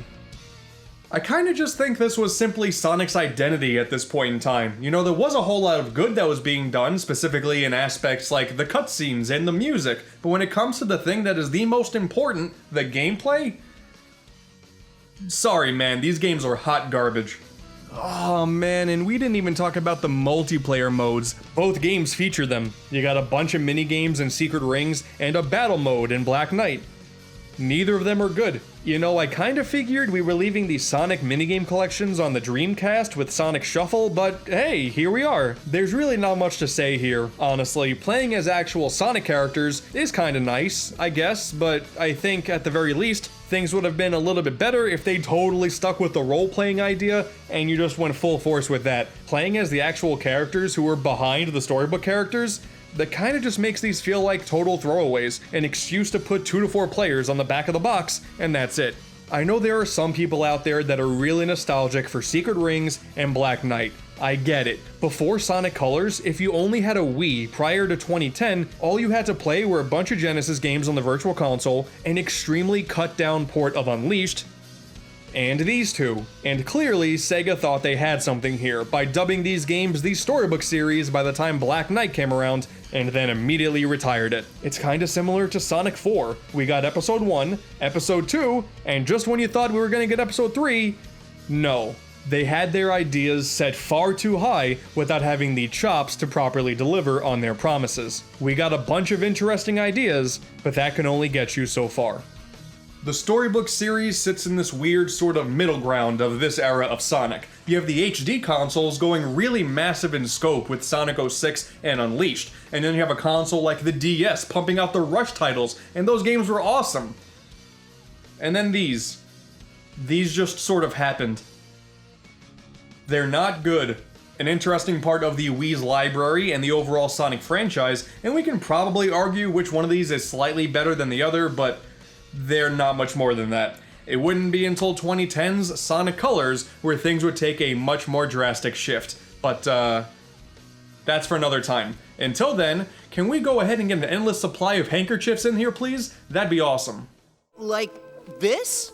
Oh god, no. Sega recently hooked me up with a review code for the new Team Sonic Racing, and comparing back then to now, oh boy, how far we've come. You would think that a series revolved around going fast, they would have figured out this whole racing thing a whole lot sooner. Sonic Drift was a disaster. But hey, at least they gave it a second shot, and the sequel is definitely better. Look, it has Nucleus in it. For whatever reason, Sonic and racing just didn't really work out that well. Sonic Riders was a solid attempt to create a new image for a racing game, but yeah, that didn't really last all that long either. For years, Sonic R basically ran unopposed. What a high bar. Clearly something that great can't be dethroned. But if history has taught us anything, is that if Sega themselves can't get the job done, someone else will, and they'll do it much better. Sumo Digital, a developer responsible for a handful of racing games and the ultimate classic Super Rub-a-Dub for PS3, created Sega Superstars Tennis in 2008. Sure, you may think Sonic in a car is weird, but have you seen Eggman cosplaying as the Dr. Octopus of tennis? Ultimately, the game was alright, a solid tennis experience with a ton of Sega fan service and him. And hey, taking a page out of the plumber's handbook once turned out alright. Why not do it again, but this time with Mario Kart? And let's not act as if these games are something that they're not. Sumo Digital's very loosely tied together Sonic Racing Trilogy, these are Mario Kart clones. These are very, very clearly Mario Kart clones. This first game was a response to Mario Kart Wii, and then the rest of the series followed. That's what they are, and that's not a problem. I feel like if you call a game a clone of another one, people are gonna automatically think you're complaining about it. In this case, definitely not true. It all began with 2010's Sonic and Sega All-Stars Racing. Following the tennis game's main appeal, and as the title would clearly indicate, this is actually way more than just Sonic. You see, little ones, there used to be a time where Sega worked on a bunch of original franchises. Samba de Amigo, Super Monkey Ball, Choo Choo Rocket. Despite Sonic getting far and away the most love from Sega themselves, this game sets out to represent a lot of what that company created, and give them a near Smash Bros. Level of fan service. Each of the cups here feature tracks from multiple locations spanning a handful of different universes. Man, hearing some of that really good music from Billy Hatcher's soundtrack makes me super nostalgic. Yeah, you remember Billy Hatcher, right? Of course you don't. You got a super bright and colorful town from Samba de Amigo, the streets of Tokyo from Jet Set Radio, a creepy mansion from House of the Dead. It's really cool stuff. The playable roster is also really diverse. Ooh La La from Space Channel 5, Beat from Jet Set Radio, Dee Joe from Crazy Taxi, the Choo Choos from Choo Choo Rocket, and even the Bonanza Brothers, who I had no idea who these guys were before this game. So that's kind of cool. That shows how Sega treats their old franchises. Didn't even want to make Knights a playable racer in this one, just relegated to the flag person. That's nice. But make no mistake here, the game is roughly 50% not Sonic and 50% Sonic. There's just obviously a whole lot more to work with there. Who are you, and how do you know my name? Now mechanically, yeah, it's more or less what you expect. You press one button to accelerate and then do that better than everyone else until you win. And of course, it's not all about the racing, you gotta have some madness thrown in there as well. We got a bunch of items to turn the tides as well. And It's really unapologetically Mario Kart here. Green gloves that shoot straight in one direction, red rockets that directly hit the player in front of you, yellow traffic cones that trip players up if they drive over them. I can't imagine what inspired these. It also kinda copies Double Dash by giving players further back in the race the ability to gain access to an all-star move, where you use a character-specific power to get yourself back in the running, similar to the character-specific special items from Mario Kart. This racer mainly stands out by being primarily focused on drifting. Sorta like Crash Team Race. The best way to gain speed and win easily is to try drifting through basically the entire race. And once you nail that, the game then lacks any real challenge and actually gets pretty boring in my opinion. It's relatively easy to master the mechanics, so fan service aside, courses tend to blend together and it lacks the frantic nature that makes other kart racers so much fun. You think that with the use of items that wouldn't be the case, but when you get hit with one, it's more so just a slight hiccup than causing much of a problem, so there goes that. So overall, it's just fine. There's a good handful of special missions to go through, throwing out different gameplay styles from time to time, so there's a good amount of content to dive into, and the Xbox 360 version features Banjo and Kazooie as a playable racer, fitting in perfectly alongside characters like Bonanza Brothers and Alex Kidd as racers who were completely irrelevant at the time. Boy, this got depressing. It wasn't until the sequel when this side series got into its own groove. Sonic and All-Stars Racing Transformed. Removing Sega from the name, huh? I wonder why. Danica Patrick unlocked!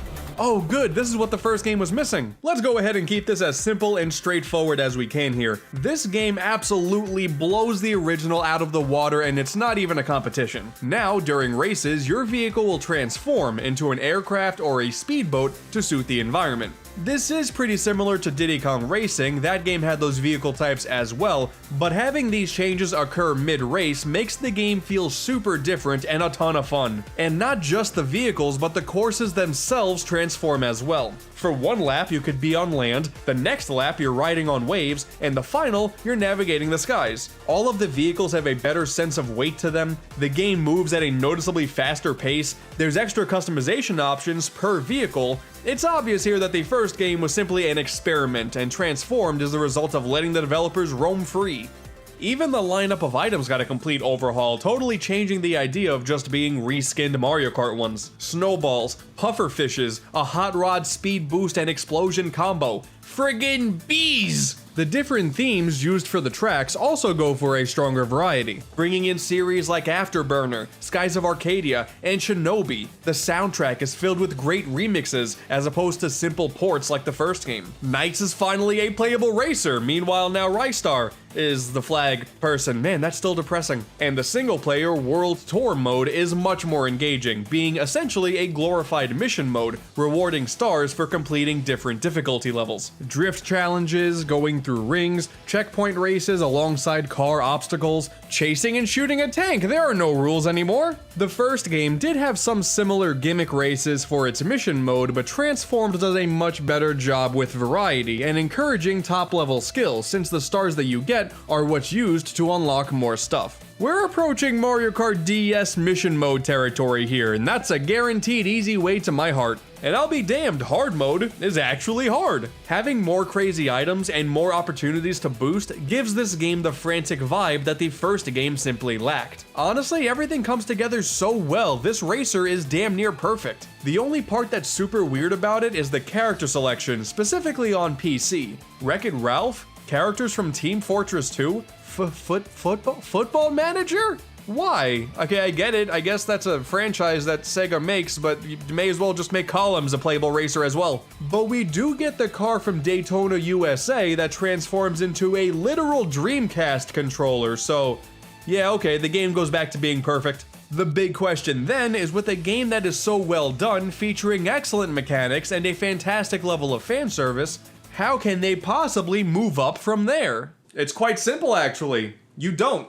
That brings us to the third game in this so-called trilogy, Team Sonic Racing. And right off the bat, I'm confused. Just Sonic this time, huh? I mean, okay, yeah, the previous games heavily leaned on the Blue Hedgehog, but to totally eliminate the rest of Sega's franchises? I mean, thanks guys, you've gone ahead and sent Billy Hatcher right back into the grave. I guess it makes sense though, Sonic's been through a lot, as we're all aware, so there's plenty of things to pull from that can easily fit an entire game on its own and then some. A good portion of the stages are based on, if not flat out ported, from the Sonic-themed tracks in the previous games, but on top of that, we now have Planet Wisp from Sonic Colors, Glacier Land inspired by Sonic Unleashed and Sonic Forces, oh god, Rooftop Run also from Sonic Unleashed, and Sandopolis inspired by Sonic 3 and Adventure 2. What's kinda neat too is that there are 7 different locations with 3 courses in each, sorta going for that typical zone and act setup of the traditional Sonic games. Cool touch. The roster also follows suit by being filled to the brim with a bunch of the franchise favorites like Omega, the Chows, Zavok for some reason, and the soundtrack too. Oh boy, the soundtrack. The music in Transformed was definitely good, but Team Sonic Racing takes the typical Sonic approach of it doesn't matter the quality of the game, the soundtrack is probably gonna be amazing. And yeah, it's amazing. They got a whole slew of fantastic musicians to make tracks for this game between Jun Sonoe, Hyper Potions, T. Lopes, man, it's just a great listen all around. And the items are now Wisps, of the returning and brand new variety, being the way that you get speed boosts and weapons to take down your opponents. You know what, at this point, I guess the Wisps are just gonna show up in everything modern Sonic now without any explanation, so yeah, okay, they fit in just fine. And all of this is now tied together with a super corny and fully voiced over story mode, with each stage having individual objectives for extra replay value. Yeah man, this is modern Sonic treated right. But then there's the whole team thing. Well, essentially in a genre first, Team Sonic Racing is a kart racer mostly about teaming up with 2 other racers of your squad and performing tasks to help each other out to ensure that your entire team takes first place, not just you. Allowing your partners to get speed boosts, giving them items that you're not using, saving them if you see them wipe out, all of these actions fill up a team meter that when activated gives you a major speed boost as well as a burst of invincibility. And this is definitely required if you want to surpass the competition. But the kicker is, the effect lasts longer if you're all able to activate it at the same time. They weren't joking around with the name of that game, man. Crash Team Racing doesn't really have much to do with teamwork. This game here, oh, it's all about it. Despite getting rid of the transformation mechanics that made the last game so good, the team mechanics here make this game also a blast to play, but just in a different way. And sort of on a side note, I got to experience this head on because I was invited to a special press event in London of all places, and I got to play with fellow YouTuber Kedicarus. Maybe you've heard of him. And also, and I don't really mean to brag here, but I actually won a trophy for getting the fastest time in a time trial competition, and something tells me that Caddy, he's still a little upset about that. Having a full team of 3 people going out there with the sole intention of winning, it really is an amazing time. If you want to, you can play the game like a traditional racer with everybody out for themselves, and that way, the game's okay. When you lack all of the transformations from the last game and the team mechanics of the current game, we're left with a pretty standard racer that's fine, and that's about it. It's nice to have that option, but the team mode, that's where it's at.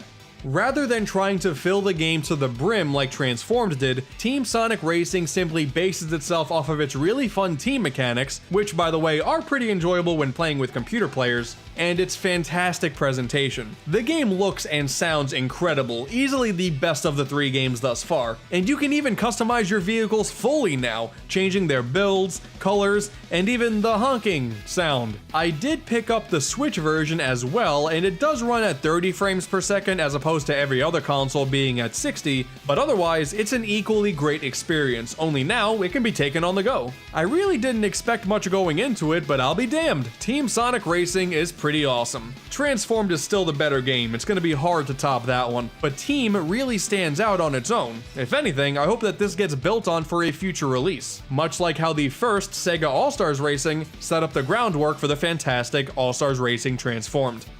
So all in all, the Sonic Racing games by Sumo Digital, massive success. This first game is definitely a Mario Kart clone, and it doesn't really hold up all that well nowadays, but these 2 games here, man, these games are a ton of fun now and will be a ton of fun for years to come, and I can't wait to see what the development team comes up with next. The only part that really sucks here is that I noticed it while playing mostly transformed. The more I played it, the more I just came to accept that we're probably never going to see Rystar in a starring role ever again. So that's cool.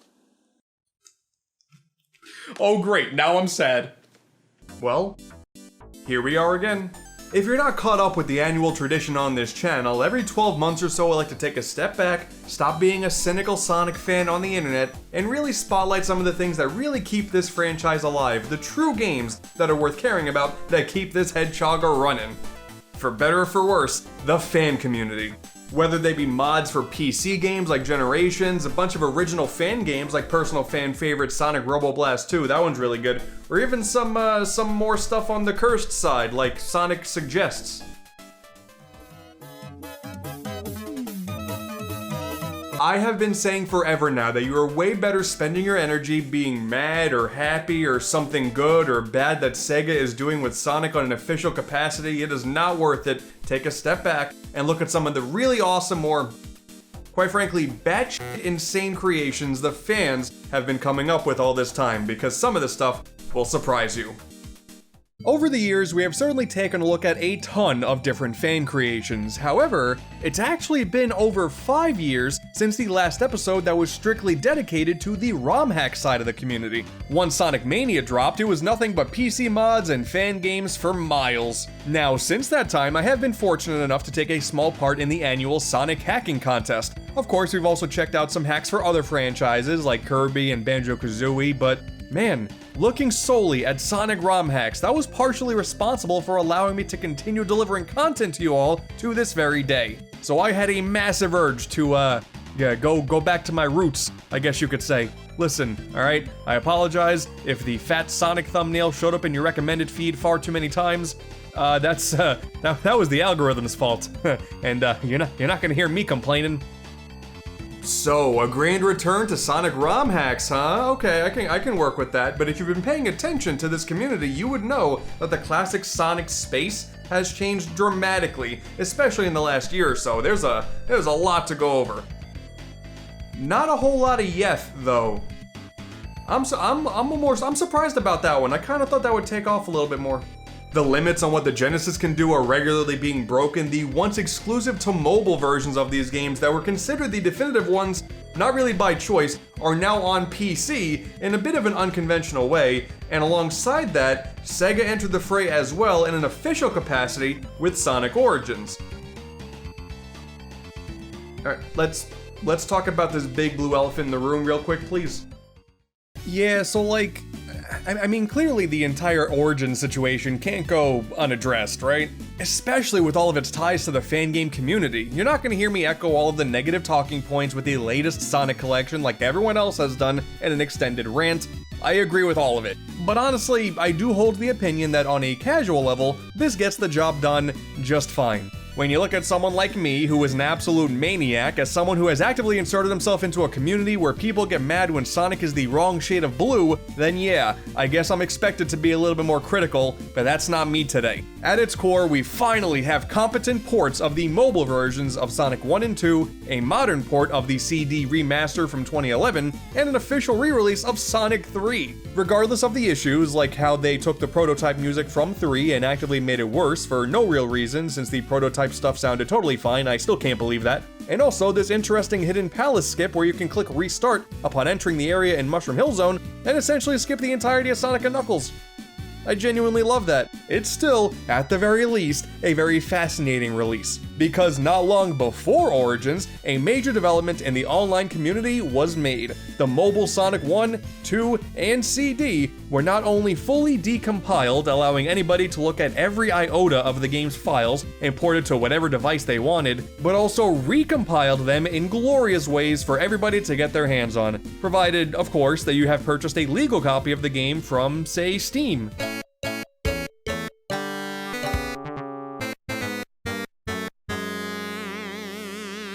Oops. So now, let me introduce you all to not only a superior version of CD with more options than the official release, more importantly, Sonic 1 Forever and Sonic 2 Absolute, completing the set with the already widely popular Sonic 3 Angel Island Revisited to give the fans what is truly the definitive way to play these games.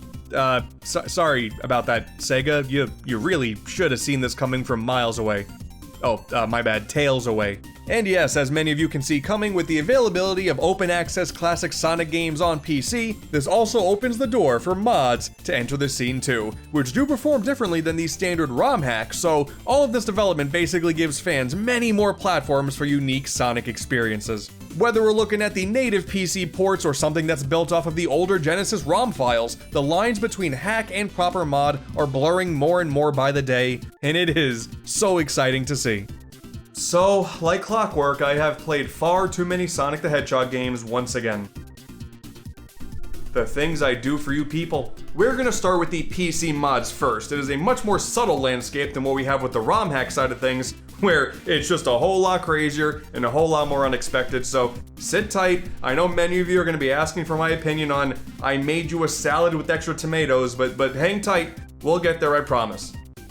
There is just so much to be impressed with when it comes to Sonic 1 Forever and Sonic 2 Absolute. For one, both games include these sleek new UIs now, fancy new menus, a bunch of achievements to work towards, a ton of options to fine-tune the games to your liking, some extra game modes too, like the time trial in Sonic 2, inspired by that one time Melissa Joan Hart played the game on Nick Arcade back in the 90s, where she was told to get 25 rings and actively skipped a bunch of rings. Yeah, I like to see Clarissa explain that one. These versions have it all. At their core, they already have the technical advancements the mobile games provided, so we have smoother animations during normal gameplay, and more impressively, the special stages, because dear god, it is a nightmare going back to the Genesis half-pipes after this. And thanks to the options, we can throw in, say, the drop dash into our moveset, add in the elemental shields for a new way to play these classics, and yes of course, very easily add mods too. If you're interested, it does take a bit more finesse to figure out. It's not as seamless as modding the 3D games on Steam, but once you figure it out, you are golden. Since these ports are relatively new, there aren't too many mods to choose from as it currently stands, but I would still highly recommend going for the expansion pack mod for Sonic 1, which adds extra music options, a new Knuckles sprite that tries to mimic the Sonic 1 style instead of just plopping in the Sonic 3 sprites, really like that, new victory animations, that's just plain old cute, and Metal Sonic as a playable character. Sure, he didn't exist in the times of Sonic 1, if you care about the timeline, whatever, this is fun, enjoy fun things. There's just a lot of little things here that really help round out the overall package. Throw in the unique act palette and music mods too for some extra flavor. Let's be honest with ourselves, Sonic 1 is not the most exciting game in the world, but all of these extra things with the expansion pack really make this a better overall package. And similarly, Sonic 2 Absolute has the community pack. Music options, new animation options, victory animations are here, once again, very cute. This time he holds up 2 fingers instead of 1. That's adorable. The classic Knuckles sprite shows up once again, Metal Sonic is here too, just an overall great way to experience this timeless classic. Most of Sonic 1 Forever's mods are, again, minimalistic, but Absolute has some great ones to choose from. We got the inclusion of the prototype Hidden Palace zone from Sonic 2's beta, that's really cool, since the official take on that zone that was added in the mobile port is pretty different. There's an extended Death Egg zone that adds some actual level design and rings to the area, a massive improvement from going against the Death Egg robot with a one-hit kill, didn't like that part from the original. And there's a pretty interesting boss rush stage in the form of the Egg Gauntlet. This zone's existence is pretty fascinating actually. Egg Gauntlet was initially developed for the 2013 mobile port, but was inevitably scrapped for the much less interesting boss attack zone, presumably because Egg Gauntlet was far too creative and original of a name to go with. But I mean, come on, look at this. This pseudo vaporwave aesthetic with these level designs and gimmicks that transition from where the bosses came from, it's really cool. Doing it all in one go is a pain in the butt, but damn is it cool to see it preserved here. Or you could simply have a better Sonic sprite for these special stages. His quills were kinda weird in the original release here, let's be real, now that you've seen it, you can't unsee it. This is kinda better, I'm not gonna lie. Or you know, you could also play as Phineas and Ferb. Well, it's no Sonic 3 Air Breaking Bad menu theme, but I guess it's fine. Now, Sonic CD doesn't have as many options to work with this decompilation, but by simply installing the CD Restored mod, we got a ton of smaller changes implemented, like higher quality FMV. Gotta love that. In general though, since we already had a great version of CD available on console, this isn't really as impressive. Which is what I would say if I was a fool. Oh hey, look at the red guy. Is that Knuckles? A fully playable Knuckles that Sega couldn't figure out how to add to Origins? Wow, that's crazy. Oh, hey, is that Amy too? Oh, wow. Oh man, that reminds me. You remember when the initial Origins trailer advertised new characters and then removed that nugget from later trailers when people called them out for not being accurate? Good times. Fully playable Amy Rosie the Rascal, everyone. Don't let your memes be dreams. This mod actually introduces a ton, like, oh my god, so many minor changes that I cannot even begin to notice as a casual player, but assuming this is all coming from someone who actually knows what they're talking about, this is very impressive. And while not included in the restored mod, there is another mod that gives us Super Sonic. Get 50 rings and you turn yellow. There you go. It works as it should. Listen, alright, I am far from a big fan of Sonic CD, just to be totally honest with you, but this is awesome. This is awesome? Yeah, this is very awesome. Knuckles absolutely fits the more complicated level design of this game perfectly. Big fan of what this version of CD has to offer. But then, yes, there is Angel Island Revisited, the true MVP, let's be honest here. A fan-made recreation of Sonic 3 and Knuckles that made this the definitive experience immediately. That title, for a little while, did used to go to Sonic 3 Complete, still a fantastic ROM hack that provides a bunch of options while still being confined to a Genesis ROM, but man, 3 Air is perfect. Widescreen, smooth animations, music options with the Michael Jackson tracks still available, appreciate that a whole lot. Achievements and unlockables, you can randomize the layouts of the Blue Sphere stages if you're looking for a little bit of insanity in your runs, all while there was no mobile version to work with. And it was released years ago in 2019, that is so cool. Now, yes, the Origins adaptation existing does take a little bit of the wind out of this version's sails, because that version is kinda good too, but outside of the music, which I know is a minefield that I am sure Sega simply didn't want to deal with, on release, Origins was filled with a bunch of bugs, so it ends up looking infinitely more embarrassing with Air existing, similar to how Nintendo just couldn't put Super Mario 64 in widescreen for the 3D All-Stars release shortly after that decompilation showed it was totally possible. Okay, wait, sorry, that was a bit of a side tangent. I don't want to revert back to being a Sonic complainer on the internet today.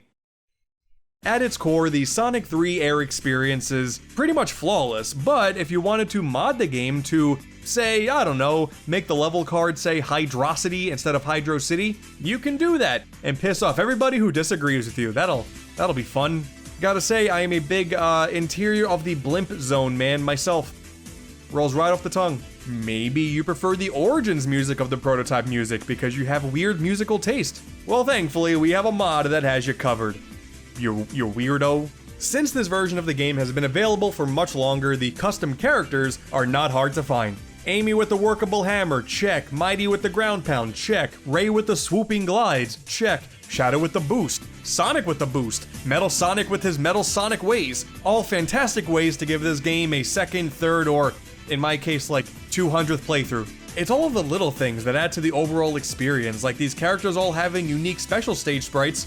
That really sells things a whole lot. I don't know why I would expect to go into a big ring and then it would just be Sonic there because the developer forgot to make a sprite, but no, there they are, and they look great. I found these mods that give you Sonic 1 styled and Sonic 2 styled sprites. It's purely cosmetic, but it's just kinda surreal seeing Sonic still the same in the more detailed world. Just kinda neat. But I can read the audience. You're definitely like me and thought that while Sonic 3 is a fine enough game, it didn't have enough shotgun. Oh, thank God. But it's fine, okay, it's not overly violent, it's the shotgun from Doom, so it's a video game prop. Sonic is fighting for the greater good, we're okay. Let's just go down the list of some of the cool things you can do with Sonic 3 Air. So there's Mephiles Hunt, this one was pretty cool. Basically you play Sonic 3 as normal, but that dastardly Mephiles, he's on your tail the whole time. You stand still, you watch him pop up from the ground, ew, that's gross, and then he'll kill you. Well, except for boss fights. He just sort of flies there, motionless. I mean, he doesn't want to be rude. There's a Colors moveset mod that not only gives you a boost, but you have some Wisp abilities too. It's pretty jank, considering that obviously this game wasn't built around these aliens, but it's still pretty cool. DA Garden is a really popular ROM hack that altered level designs and color palettes. It's been ported over to the PC version. Pretty fun way to go through this adventure in a different way, sort of like the Sonic Mania Encore mode. Chaos the Imposter. This one deserves a special mention. This isn't like your typical character swap hack that you would expect. Chaos has the ability to transform into Sonic, Tails, and Knuckles all at the push of a different button. You don't realize the absolute power of having the drop dash, flight, glide, and block breaking abilities all in one character. Oh man, this is so much fun. This boy became a final boss for a reason. You can make the special stage rings 3D here, so that's kind of cool. You can give Sonic his Gamecom sprite. Why wouldn't you? There's this one graphical mod that's kind of cool that styles the characters more like their cartoon counterparts. That's just kind of neat looking. Look, Tails does the cough thing from Mania Adventures. That was a reference. Or there's Sonic feats. Finally, Sonic with no torso. That was my least favorite part. All right, let me just real quick. Believe it or not, this is what the ideal male body looks like. I am all on board for Sonic taking on this brand new Goomba form. It's good to see that Tails is such a loyal friend too. He also cut off his own torso. Best friends for life. Okay, but surely, with how memey this mod is, there's no way that they also altered the special stage sprites. Nope, they're altered too. Amazing. All in all, Sonic the Feats saving the day. I'm all in. 10 out of 10. Oh my god, the signpost is Short Sonic 2. Oh god, I love this. So ultimately, when it comes to these PC versions, I mean, yes, Origins does have its fair share of issues, and I do commend a lot of the work that went into that package, like the brand new cutscenes, but if you're really looking for the ideal experiences with these classic games, then look no further. Your best option is Sonic 1 Forever, Sonic CD Restored, Sonic 2 Absolute, and Sonic 3 Air. Fantastic from top to bottom. Kudos to everybody that was involved with these projects, proving true the tried and true saying, fans do what Sega don't. Okay, you all want to see the wackier ROM hacks, I get it. Will the PC versions of these games ever get to the level of absurdity that the Genesis ROM hacks are at? I mean, probably not, but even still, they're all just different pillars in this same little subset of the community, and they're just as interesting to put under the same microscope. I mean, come on now, I've been meaning to spice up my 500th playthrough of Sonic 2 already. This was the best place to go. Now, if you remember, Sonic 3 on the Genesis never really got the hacking love that 1 and 2 got. I'm assuming that's due to 3's relative complexity, since the accessibility of the PC version shows some of the endless possibilities that are there. But back on the Genesis, I mean, hell, why would you even bother attempting with that game when you can already do damn near anything with the other two? Dude, like, someone is out there implementing swimming into Sonic 1, okay? Like, why? Who cares about Sonic 3, right? Well, thankfully, in more recent times, we got stuff like... Oh Jesus. I can't help but be attracted to the insanity, man. This is one of my favorite art pieces for Sonic yet. It's interesting though, this is absolutely a meme hack. I mean, I think that's obvious. Nonsensical level design, just pure frustration all around. But it's this interesting amalgamation of mechanics from all of the classics in one level. The wacky workbench bounce pads, Metropolis enemies, Carnival Knight's spinning barrel of doom, Sonic 1 special stage gems. Hey Mega G Wolf, what's up, how you doing? And then you get to the end and you defeat the boss. Oh man, it's crazy. I feel wrong even spoiling this. And then Sonic died, f*** you. First off, rude. Over the years, we get to slowly see some of the advancements with the Sonic 3 engine with the few hacks that are available. Like I found this one level called Water Chase, which you get chased by rising water. Kinda challenging, kinda cool. And then there's Chaos Adventure, which brings in abilities from Sonic Chaos on the Game Gear, and hey, that's cool too. Even with modified level designs though, I don't really think these work very well, but quite frankly, I don't think they worked out well in the original in the first place. Sonic Chaos, not that great. Is that a hot take? I don't know. Battle Race. Now this one is particularly interesting because this is a complete reworking of Sonic 3 to be a competitive race, where you gain points for nailing things before your opponent does. You got this fancy new UI to tie things together. This is very impressive, and right on the offset, as soon as you turn on the ROM, it says right there, if you use this with a Genesis emulator, you can play online. Great times to be had there, guaranteed. But then, ooh, Sonic Epilogue. We got a little more fanciness here. Sparkly new title screen, there's an opening cinematic. Oh, we got some crazy stuff now. And then you basically turn into Rocket Knight? Oh hell yeah, dude, that is sick. You do this segment in space and then it leads to a series of brand new and insane boss fights. Explosions all over the place, intense music, some secret bosses too if you're feeling really spicy. this engine is starting to really show some chops. Just take a look at Sonic Delta 40MB to see more of what's possible with this engine. All of the stages from the Genesis games, including a couple extras, crammed into a single ROM file built off of the Sonic 3 engine. Like, all of them. This is Sonic Origins Story Mode with no cutscenes and a couple of extra levels in one Genesis ROM. That is insane. But then... Yo. Dude, like... What?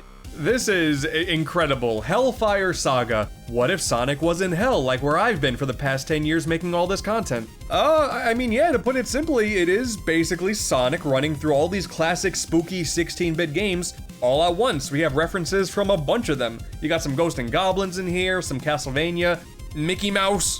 That's a big Garsh moment right there.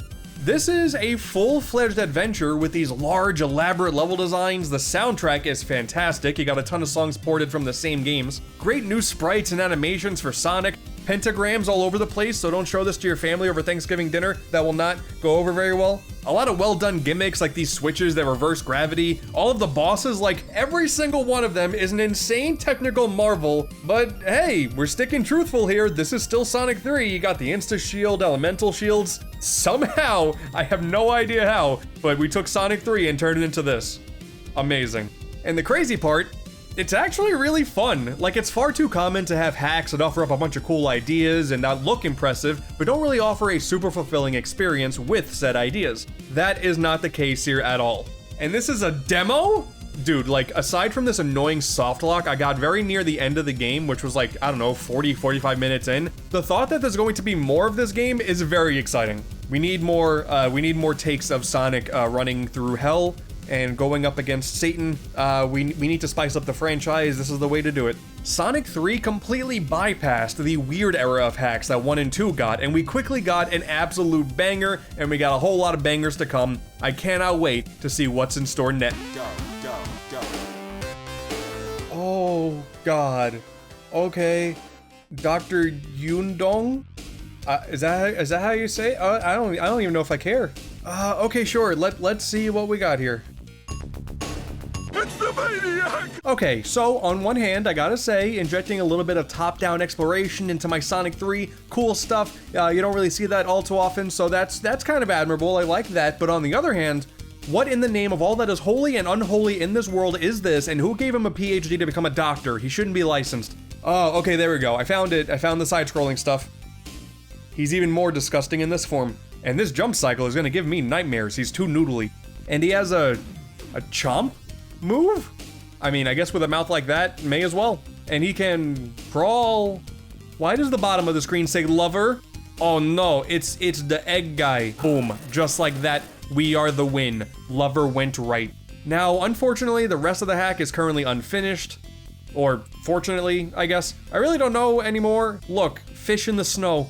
Listen, I went through years of thinking that Yeth was the thing, you know? Everybody watch out, White Streak speeds by, it's Yeth. But no, you tag team him up with Yundong now, and you will never see your family again. And with that about covers it for Sonic 3 as it currently stands. I'm sure this will be an ever-growing list of just the most impressive and demented shit you've ever seen in your entire life, but I still think that Angel Island Revisited will take the cake in terms of what the fans are truly capable of with the adventure that we all know and love. Sonic 2 and 1, on the other hand, oh, you already know this is where the craziest stuff is. A few years ago, I talked about Yoshi in Sonic 2, and quite frankly, I don't care if this is a repeat that I've already talked about before. This is one of the most insane ROM hacks I've ever played. It just works. This is Yoshi exactly as he played in Yoshi's Island, obnoxious baby crying mechanics and all, on the Genesis in Sonic 2. Oh, you get to shoot eggs at Eggman. All these years later, things make a whole lot more sense. Oh no, guys, watch out. Yoshi got all the Chaos Emeralds. And I bring this hack up again because if you thought that this level of crossbreeding wasn't enough for you, well, how about Mega Man X? You start the game, it's got the level select screen and everything, like you would expect, and once again, it just works. It's not as memey or ridiculous as some of the other ROM hacks we've talked about today, but just the fact that this works exactly as you would expect it to, I feel like we're living in a simulation. None of this should be real. To be honest, once the novelty wears off, I don't really think that X works as well in this game as Yoshi does, which is an insane sentence regarding Sonic 2, by the way. he's slower, using the Buster makes encounters with the most basic enemies take longer than they should, but damn it, there's something about seeing X gamble his life away in Casino Night Zone that I just love. And it's still better than Mega Man X7. And granted, a lot of my enjoyment comes from the fact that I have literally played Sonic 2 at least 100 times over my life on just a casual level, so being able to spice up one of my favorite classic games in brand new ways like this is just so cool. Like, I can't believe I haven't talked about this before, but Pink Edition, just a fantastic implementation of Amy with her hammer and Cream with her Chow Cheese, replacing Sonic and Tails as you would expect. Fan service aside, there is a lot of extra movement options afforded to you with this moveset that really let you rethink these stages in brand new ways. And this can be applied to Mighty and Ray as well, playing just like they did in Mania Plus. Mighty has his ground pound and he can take hits from spikes. Ray can fly around Super Mario World Cape style. By this point, you have dozens of different characters to play through this game with, and quite frankly, this is what Eggman deserves for making so many enemies. How bad of a person do you have to be to pull Bunny Rabbit in from another dimension who wants to kick your ass? You know? You gotta be pretty bad.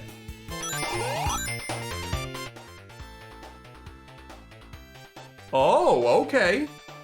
Alright, we got Sonic 2 with Mario Odyssey's Cappy mechanic. Alright.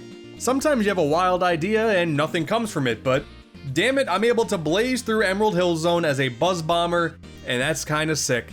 Only a few levels work so far, you know, at least I assume this part isn't intentional, but I very much look forward to the day where Sonic can capture Eggman. A truly terrifying image is sure to follow. I am very excited. And then the next one I found was simply called Funky Boss. Oh, funky? More like ballsy. Kaizo Sonic, oh Jesus Christ. No! Man, we're really still doing this whole Kaizo thing in the year of our hedgehog 2022, aren't we? Finally, level design where this zone name makes sense. My thing when it comes to hacks like this is not so much that I have very little patience, it's that, you know, my favorite thing is when you nail one of the really difficult challenges perfectly your first time, only to fail the next one, and then you continue to fail on the thing that you nailed perfectly before. My blood pressure's doing fine, why do you ask? Now this next one is called Sonic 2 QP, and QP could mean many things. Quantum physics, quality policy, quarter pounder, maybe a throwback to 2XL with that one? But no, even better.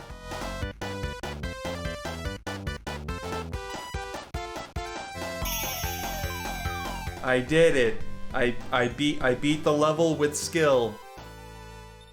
I couldn't figure out if the QP thing has an official name behind it yet, but I'm gonna go ahead and opt for it to be called Sonic 2, Quickly, please? Sonic 2 CD Remix. Now this one's pretty cool. Essentially, you take Sonic 2, but give it the CD time travel mechanic. There are some extra changes on top of that, like there's a couple of additional playable characters, some music customization options as well, but yeah, you can now run through Emerald Hill and travel to the past or future. There's not really much incentive to do so aside from just saying that you can, but considering this is done on the Genesis and not the Sega CD, that's pretty impressive technologically speaking. The classic Metal Sonic race was also ported into Death Egg Zone. How cool is that? Like, it just feels better, cause I don't know, the Spin Dash and CD sucked, so this is nice, I like this. It's still in its demo state, but hey, that's why you gotta check into the Sonic hacking contest. There's the shameless plug. Hope that works. Sonic 2 Tailsplosion. A hack where if Tails touches the floor, he explodes into an endless ember. Finally. Honestly, you should probably get that checked out. It's just a shame the one doctor in this world is evil. Really SOL on that one, sorry, you gotta update your health insurance. All jokes aside, this is a pretty cool take on the whole outrun Tails idea. Really adds a lot of tension to the water sections in Chemical Plant. I like it, I hate it. Can't even enjoy a peaceful game of pinball without a fear of a two-tailed fox exploding and losing all of your winnings. But thankfully, since I've played this game so many times over the years, it's still easy to get to the end, take down Robotnik, and free all the little baby explosions from their capsule and save the day. Hope this exploding Tails idea makes it into Sonic Frontier somehow. You better do it, otherwise the game's gonna fail.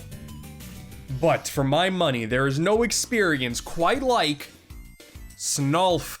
Oh, sorry boss. Yeah, I can't come in today. I got the Snulf. In a move that's too psychotic to fathom until actually playing, what if Sonic was Golf Ball? Go for power, go for height, pick a god, and pray. You have no direct control over anything here. I mean, okay, sometimes after coming off of a ramp, you have a little bit of influence, but for the most part, embrace pain. There is something truly sadistic about taking away all this control in a Sonic game. Honestly, some of these moving blocks and chemical plant are torture, but damn it if I didn't have the curiosity to see it through. If I had any recommendation though, if this hack were to continue development, I would say to actually remove the bosses altogether and just have the levels end instead. It's not like the bosses are impossible to get through, but these are way too frustrating compared to simply getting through the obstacle course stages. But hey, say you're still a big fan and you want more Snulf in your life, well don't worry, we got Snulf 3 and Knulf 2, the hot sequel. Alright, he's queuing up for the shot, good power, good height. Beautiful, absolutely beautiful. You love to see such a performance on a nice hot day in the burning forest like today. Magnificent all around. Let's just hope this hedgehog doesn't get into any controversy like a certain tiger did. And then we have Sonic 1, and what's interesting about Sonic 1, just as it was back in the day, this is the most boring game in the series, and yet somehow it's provided the most interesting ROM hacks of the bunch. Listen, okay, you throw a hack in my face that's titled, I made you a salad with extra tomatoes, and I say, okay sir, thank you so much, this will be delicious. We got two variations of this hack, one where you play as Sonic, and one where you play as this weird cat thing. That's the extra tomatoes one. I made you a salad is just with Sonic, extra tomatoes is that thing. It's important to keep that in mind. It's interesting, this is just a big ol' well done level hack with a big ol' food theme. Quite an untapped market for zone theming, I think. Look, the onions cry at you. Sometimes it do feel that way, I get it. Yundong is no more. Oh, thank God. Eggman has also taken the next logical step with his brand new vehicle at the end of the stage. Knife. This is a pretty fun level, but looking back at extra tomatoes, it's even more interesting. This cat, in all of his cursed variations, is making me kinda nostalgic. I feel like I've seen this one before. Oh my God, it's Pantufa the cat? That's right. Man, I talked about Pantufa years ago. I feel so bad for not giving this hack more attention back then. Quite frankly, the cat gave me a bit of a seductive look in its earliest version on the title screen, and I just couldn't look past it. I apologize. Back in the day, Pantufa was just a relatively typical hack. It played exactly like Sonic with an array of new assets. It was fine. Lacked all cohesion, but it was fine. But you look at the latest version of Pantufa the cat, excuse me? This has evolved so much. Pantufa has his own moveset, you got some Mario elements thrown in there with these blocks, all the while still kind of feeling like the Sonic game it was initially based on. There's this one part where you go inside a cave, and something about seeing the background go from the grassy fields to the rocky wall interior is just really cool. This is looking great. Then you got these dogs barking at you, and they have the word bark coming out when they do so. That's a chubby cherub reference, I think. If it wasn't before, well, it is now. Sorry about that. That's totally chubby cherub. I have no idea how much longer this hack will be in development for, but man, seeing how far this hack has come, I'm very excited for the future. Being able to track the progress of this game over the years, you get to really see where the time and effort goes to. That's awesome. We have certainly come a long way from Sonic and Tails in pain. Oh God, more like AntDude in pain. But if you wanted to keep things simple, well don't worry, you still got plenty of those tried and true character hacks coming through to fulfill your every desire. Cream with a working cheese, Shadow with a lightspeed dash, sadly no gun, not yet, one day it has to happen, I'm telling you. Rouge with her downward spike, Charmy if you feel like just flying through the stage with reckless abandon, sure to appease the two Charmy fans out there. Big with his fishing rod, of course. Mickey Mouse? That's two Mickey Mouse mentions in one Sonic ROM hack episode, that's... Never say anything's impossible. Oh no, Pikachu the mouse. Oh man, okay. You know what, I was ready to meme on this one because look at this. Getting big Captain Falcon Pikachu vibes out of this one, and I don't like it. But then I saw some of the enemy badniks, but they have Pokemon redesigns, and then I was like, okay, yeah, this makes it totally worth it. That is really clever. Some of you old school fans may even remember Pepsi in Sonic 1 with the Jimmy Neutron references. How could we forget? Would you be happy to know I also found Pepsi Remastered? No? Too bad. This part is not sponsored, I promise you. This part's not sponsored, I would not lie to you. But I wouldn't say no if the offer were to come into my email box. I'm just saying, until then, I'm a Coke Zero guy.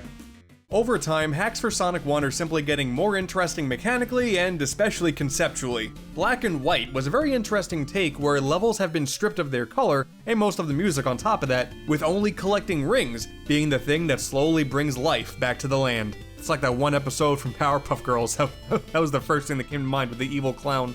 Reverse curse is another simple idea. Collecting rings is actually bad now. Everything I know is a lie. But it's not just some mindless avoid rings scenario. Maintaining a shield, rings do no damage. You got invincibility? Well, rings actually add to your counter. That attention to detail really made this an interesting run of the game because it's not just avoid the rings. You can get rings if you're smart about it. Really cool. Hell, there's this one hack where you simply die if you ever press the left button. You really miss the small things when they're taken away from you. This is, oh god, I just want to progress, but I can't.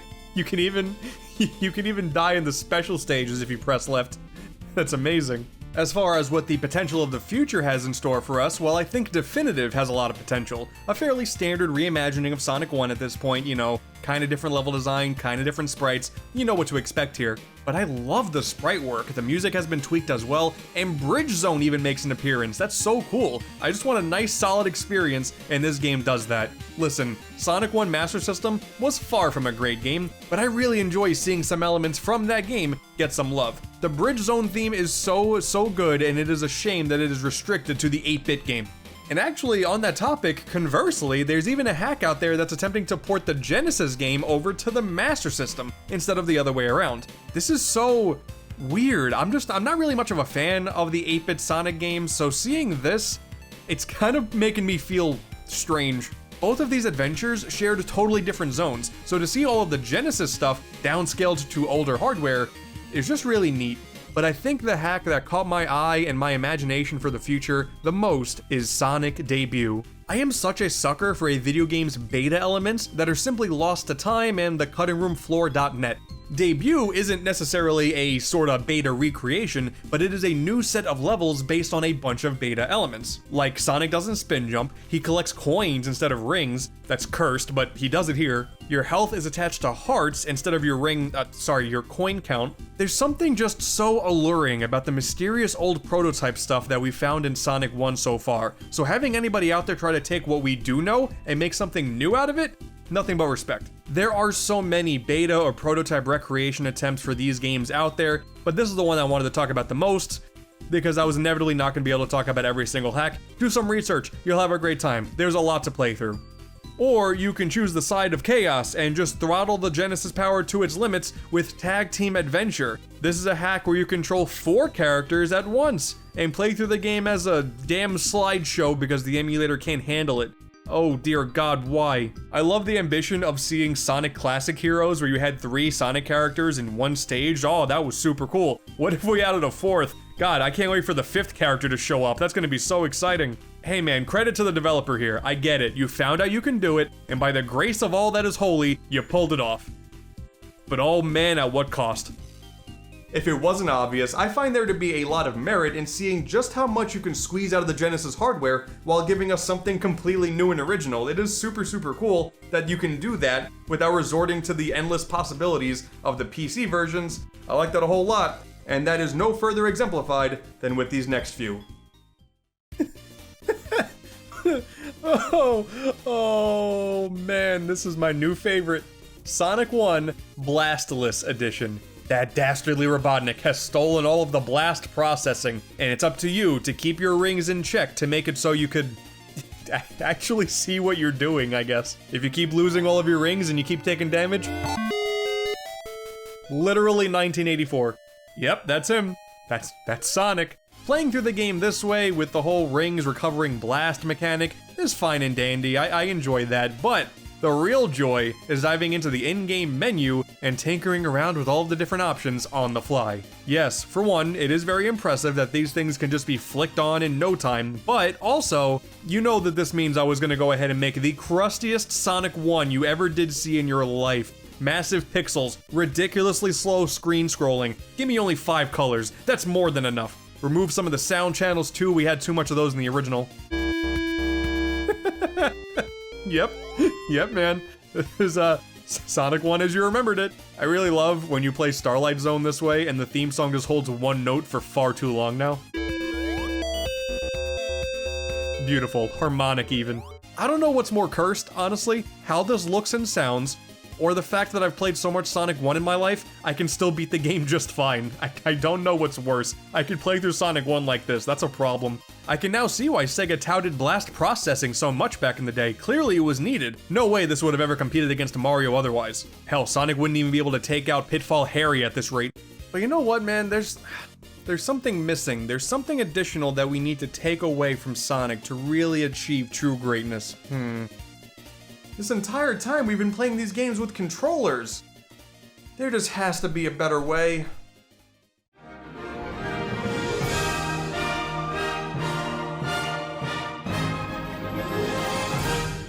Oh my god. Sonic 1, point and click. Finally, the joy of playing a Sonic the Hedgehog game with a mouse rather than a D-pad.